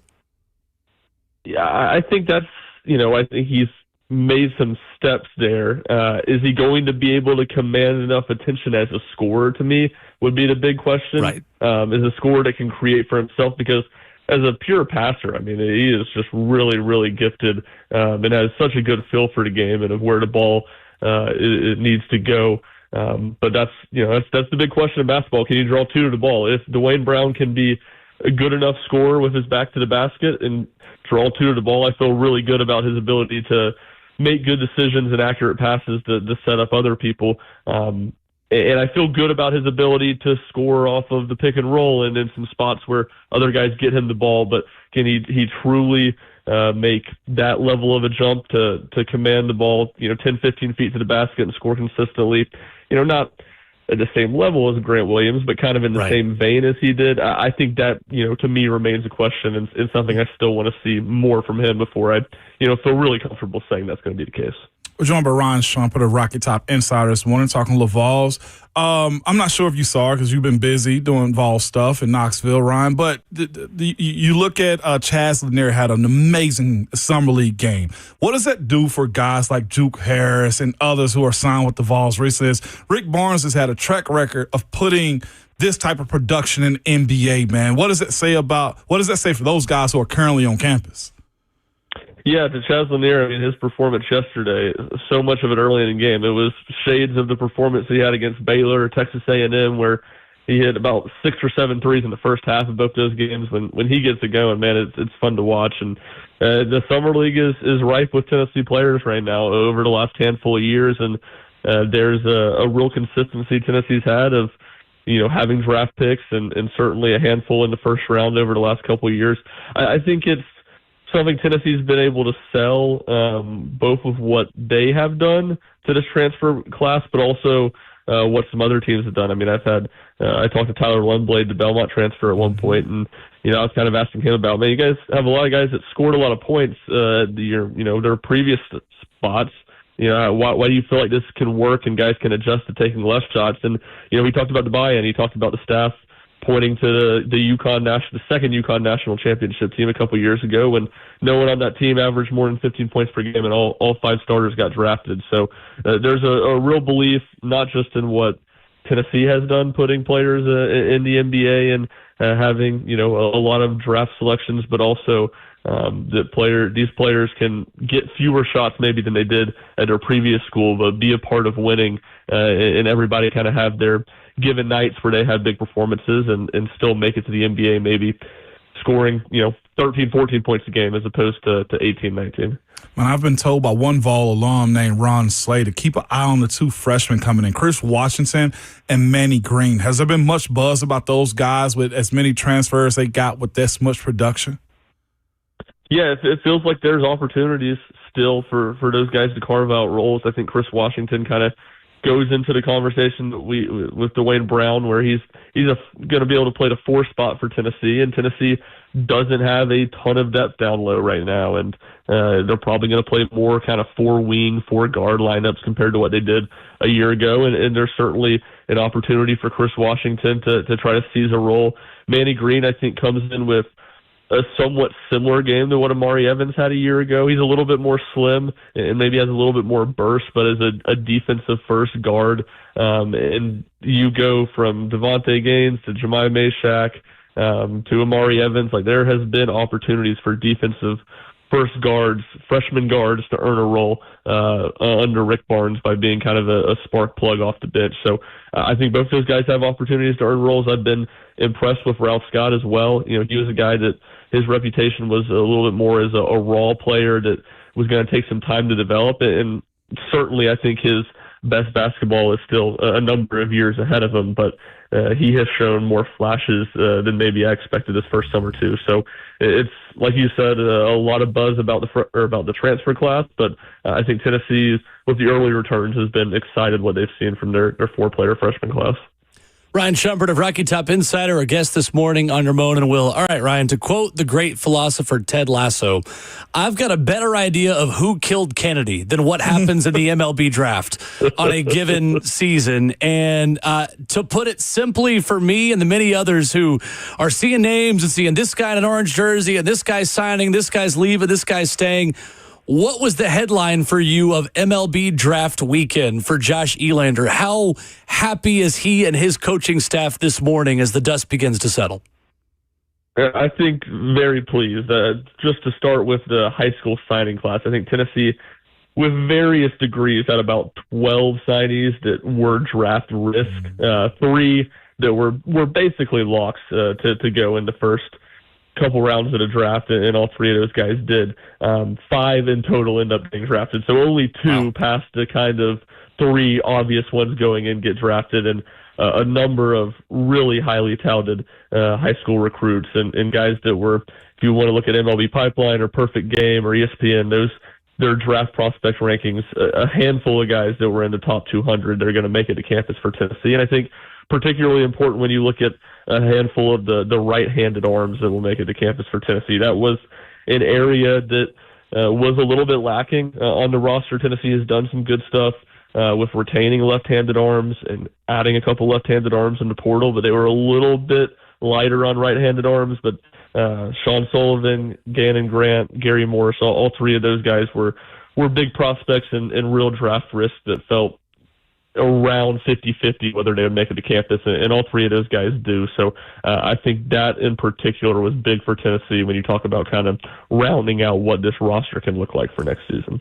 I know, Ryan, Jake McCoy goes in the 18th round to the Toronto Blue Jays, left-handed pitcher who was expected to be a higher pick if he hadn't had Tommy John this past season. South Carolina transfer who originally had picked Tennessee over LSU, among others. Is there any update on him definitely going pro, or where are Tennessee's odds of maybe still getting him to campus at this point as a transfer lefty? Nothing definite at this point, and that one feels to me very up in the air. You talk about a guy that was projected to go from anywhere from third to sixth round, and I think it's going to take third to sixth round money for Toronto to be able to sign him. And Toronto does seem to have a little bit of a smaller draft pool of funds, so we'll see. To me, that felt almost more like a flyer, and maybe if some other guys fall through in Toronto's draft class, they will throw a lot of money at McCoy. So we'll see. That one remains to be determined. But I still think there's a chance Tennessee could get McCoy to campus, and it would be big if they do. I think he would have as good a chance as any of these new coming pitchers to earn a weekend starting spot in the Vols rotation next season. Ron, what's the outlook, I guess, in projection? And I know it's kind of hard because he's still got a lot of stuff that has to be settled. But for Josh Elander, his full offseason, he's getting the coaches that he wants in. Is there more optimism going into this second year for him? Because he's a little blindsided last year going back to Alabama weekend and to getting this role as a head coach. Yeah, no doubt. I think it's such a unique situation where Josh Elander went into his first real off season as a head coach after coaching his first season. And obviously he had a little bit of time, and, so much of the buzz around Josh Elander was what a good recruiter he was, what a good relationship builder he was.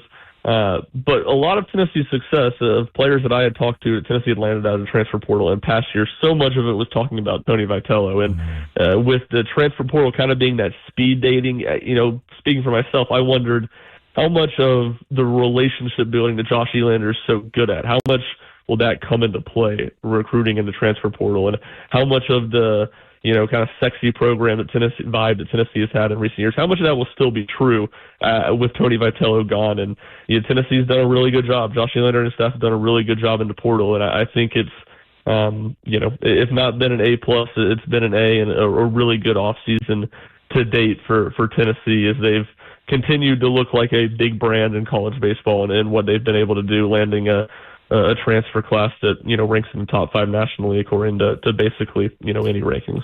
We're joined by Ron Shumpert of Rocky Top Insiders. I get my words together this morning. Ron, I have a question for you as far as college baseball moving forward, man. The MLB's lightly thrown out what they do with their PR sometimes. All leagues do. Hey, we're not going to draft college prospects out of high school prospects anymore to the MLB.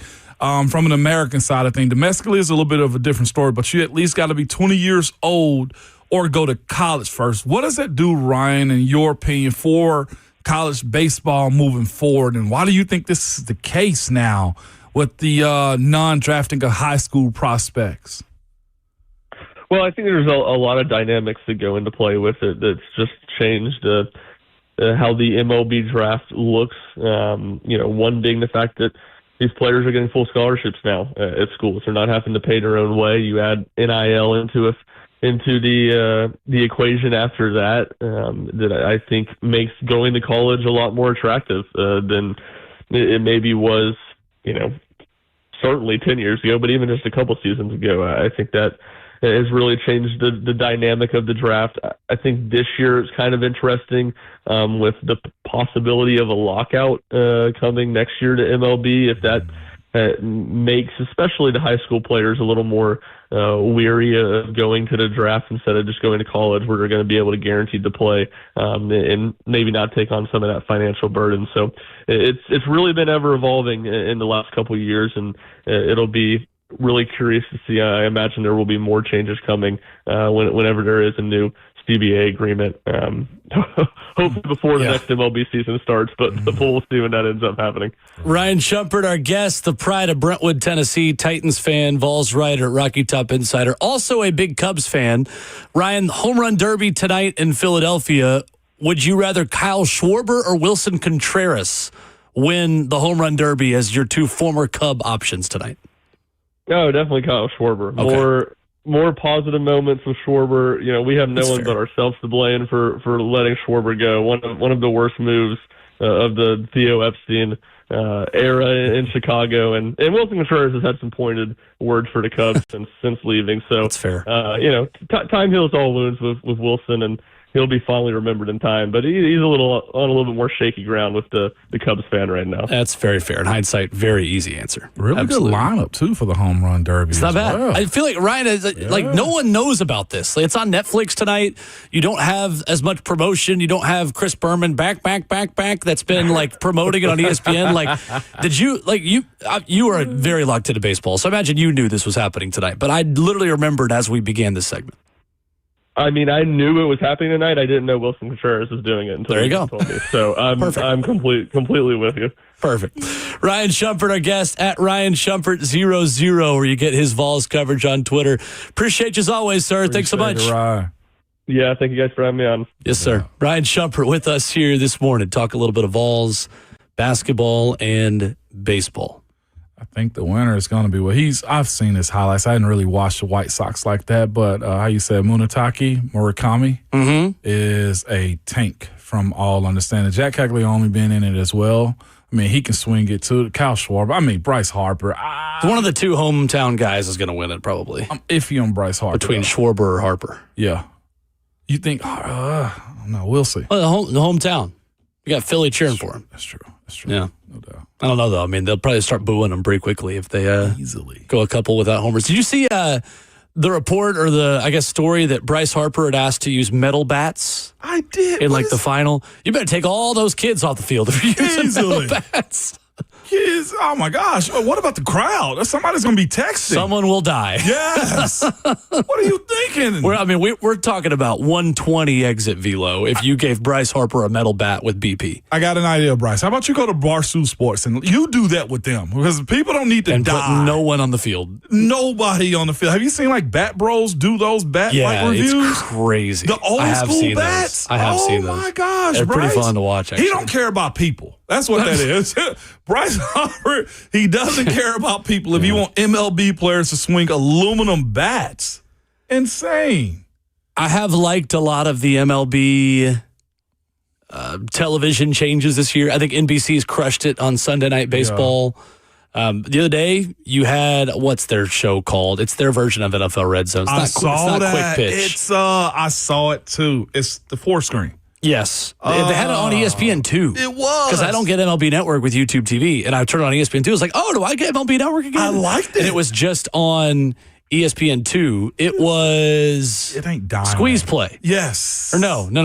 Well, Squeeze Play is what they do for college. Oh, what's it called? Multi-screen. I can't remember. Whatever. It was on ESPN 2. It was great. But television ratings are up. Yes, baseball's in a good place this year. It's healthy now. Numbers are good. Young stars kind of starting to take over a little bit. I think Major League Baseball has made a lot of good choices. Tonight, another big one, putting Home Run Derby on Netflix. Here's my only ask of Netflix. I say this every year. This is a yearly complaint that I have. I just want to see the home runs. Yeah. I know that that's a lot to ask for in a home run derby. I just want to see the ball land, and I want to see it go through the air, and I want to go, ooh. I want to see where the ball lands. That's all I ask for. Just let us see the home runs. Don't switch me back to when the next ball is hit. Give me at least picture-in-picture on when the ball lands, and then the next pitch can be thrown. But I need to see the ball land. Yeah. Anyway, ESPN got, I think, pretty bad at it at the end there. I wasn't the biggest fan of their home run derby coverage. Yeah, no. And don't have it glitching. Even though I think the production has gotten better. It's gotten a lot better. On Netflix, most definitely. I don't even know the name of it either way. I've looked and looked for it. There's no name that I can speak of right now for it. But it was awesome. I was able to watch like 3-4 different, it was 4 different games it had on there too. It's really awesome. It's not like Strike Zone, is it? It might. Big inning. Big inning. That's what it's called. It's called Big Inning. Yep. Big Inning. That's the answer. Finally found it. It was good. Final call for phone calls, 615-737-1045 as we wrap up the show next.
Wrapping up the show on Ramon and Will. 104.5 The Zone and Zone TV. Full Buck Rising show up next. Lucas Panzica is in the building. I have laid eyes on him. He's here. It's big time. It's big time for them, big time for us. I've got a long day in front of me because I need to do two things. Two birds are going to beat my one stone, and I need to know what kind of day I'm in for. I'm listening. I think I'm going to do it today. The more I keep thinking about it, the less I think I might do it today. I've got to get my driver's license renewed. Ooh. And I'm a slacker, and I don't have the real ID yet. So I've got to go do both at the same time. Because normally you could just like mail it in or go to the kiosk to do the renewal, and that would be easy. Yeah. But I've got to go get the real ID also. Yeah. So are their heads gonna explode when I walk in there? I'm like, hey, I need to renew my license and get a real ID. I thought both are the same. You just have to be verified on your license. I think if I renewed my license, it wouldn't just automatically be real ID because I haven't gone to get one yet. Yes. So I've got to go to the DMV to do all of it at once. So ICE don't show up. You in the legal take now. my No, I'm not. That is not how that works. First of all, no, it's not how it works. It shouldn't work that way. It's not how it works. Goodness sakes, I'm still a citizen. I still have a passport. Okay. Comment on YouTube. You should have made an appointment. Yeah. Okay. The first appointment available is August 24th.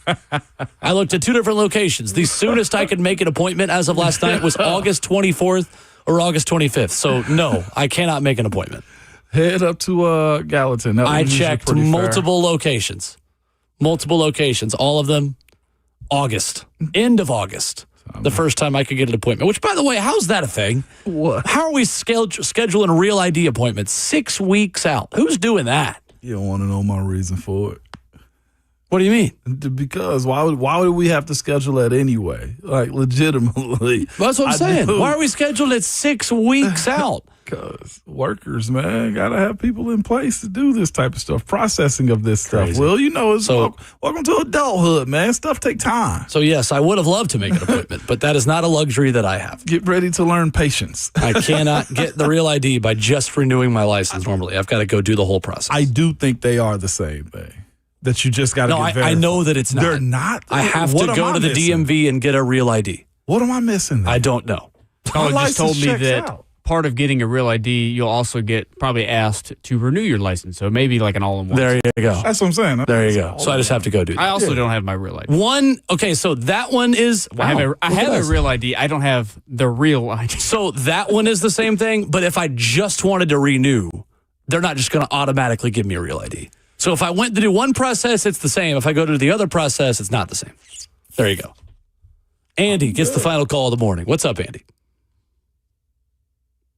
Andy. We get the phone up. There we go. All right, we didn't hear you. Go ahead now, Andy. Oh, good. Hey, good morning. Good morning.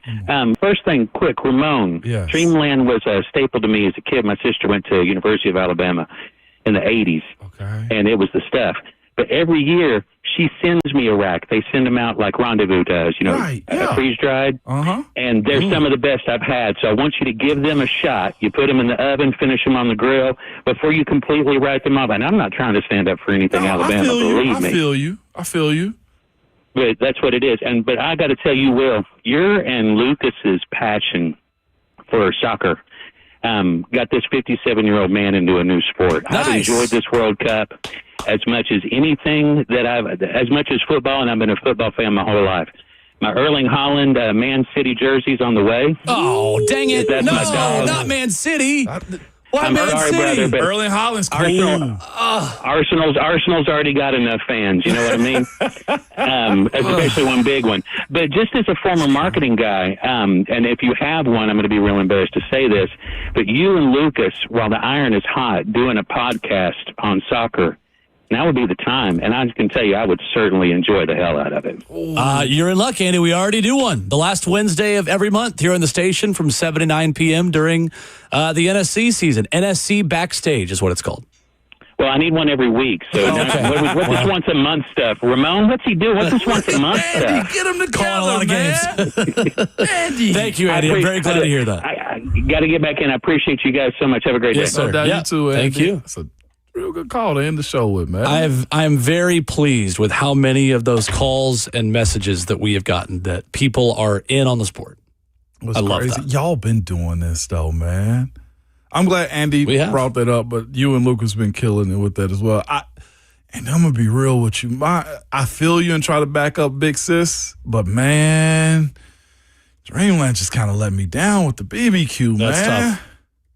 I've had a rendezvous box as well. My old they've fallen off quarterback too. coach. Yeah, Randy Finkner got us those for Christmas one year, man. It was fine as well. They've got new ownership. Rendezvous does. I've heard that. That's I've not heard. I've seen it. They've slipped. They're chaining it up. Yeah, they're big. They're big boxing it now. Unfortunately. Back at it tomorrow morning, 6 a.m. Austin Price with the DGG, latest at 8:20. We'll talk to you then. But remember, your Twitter fingers and your mic is always hot.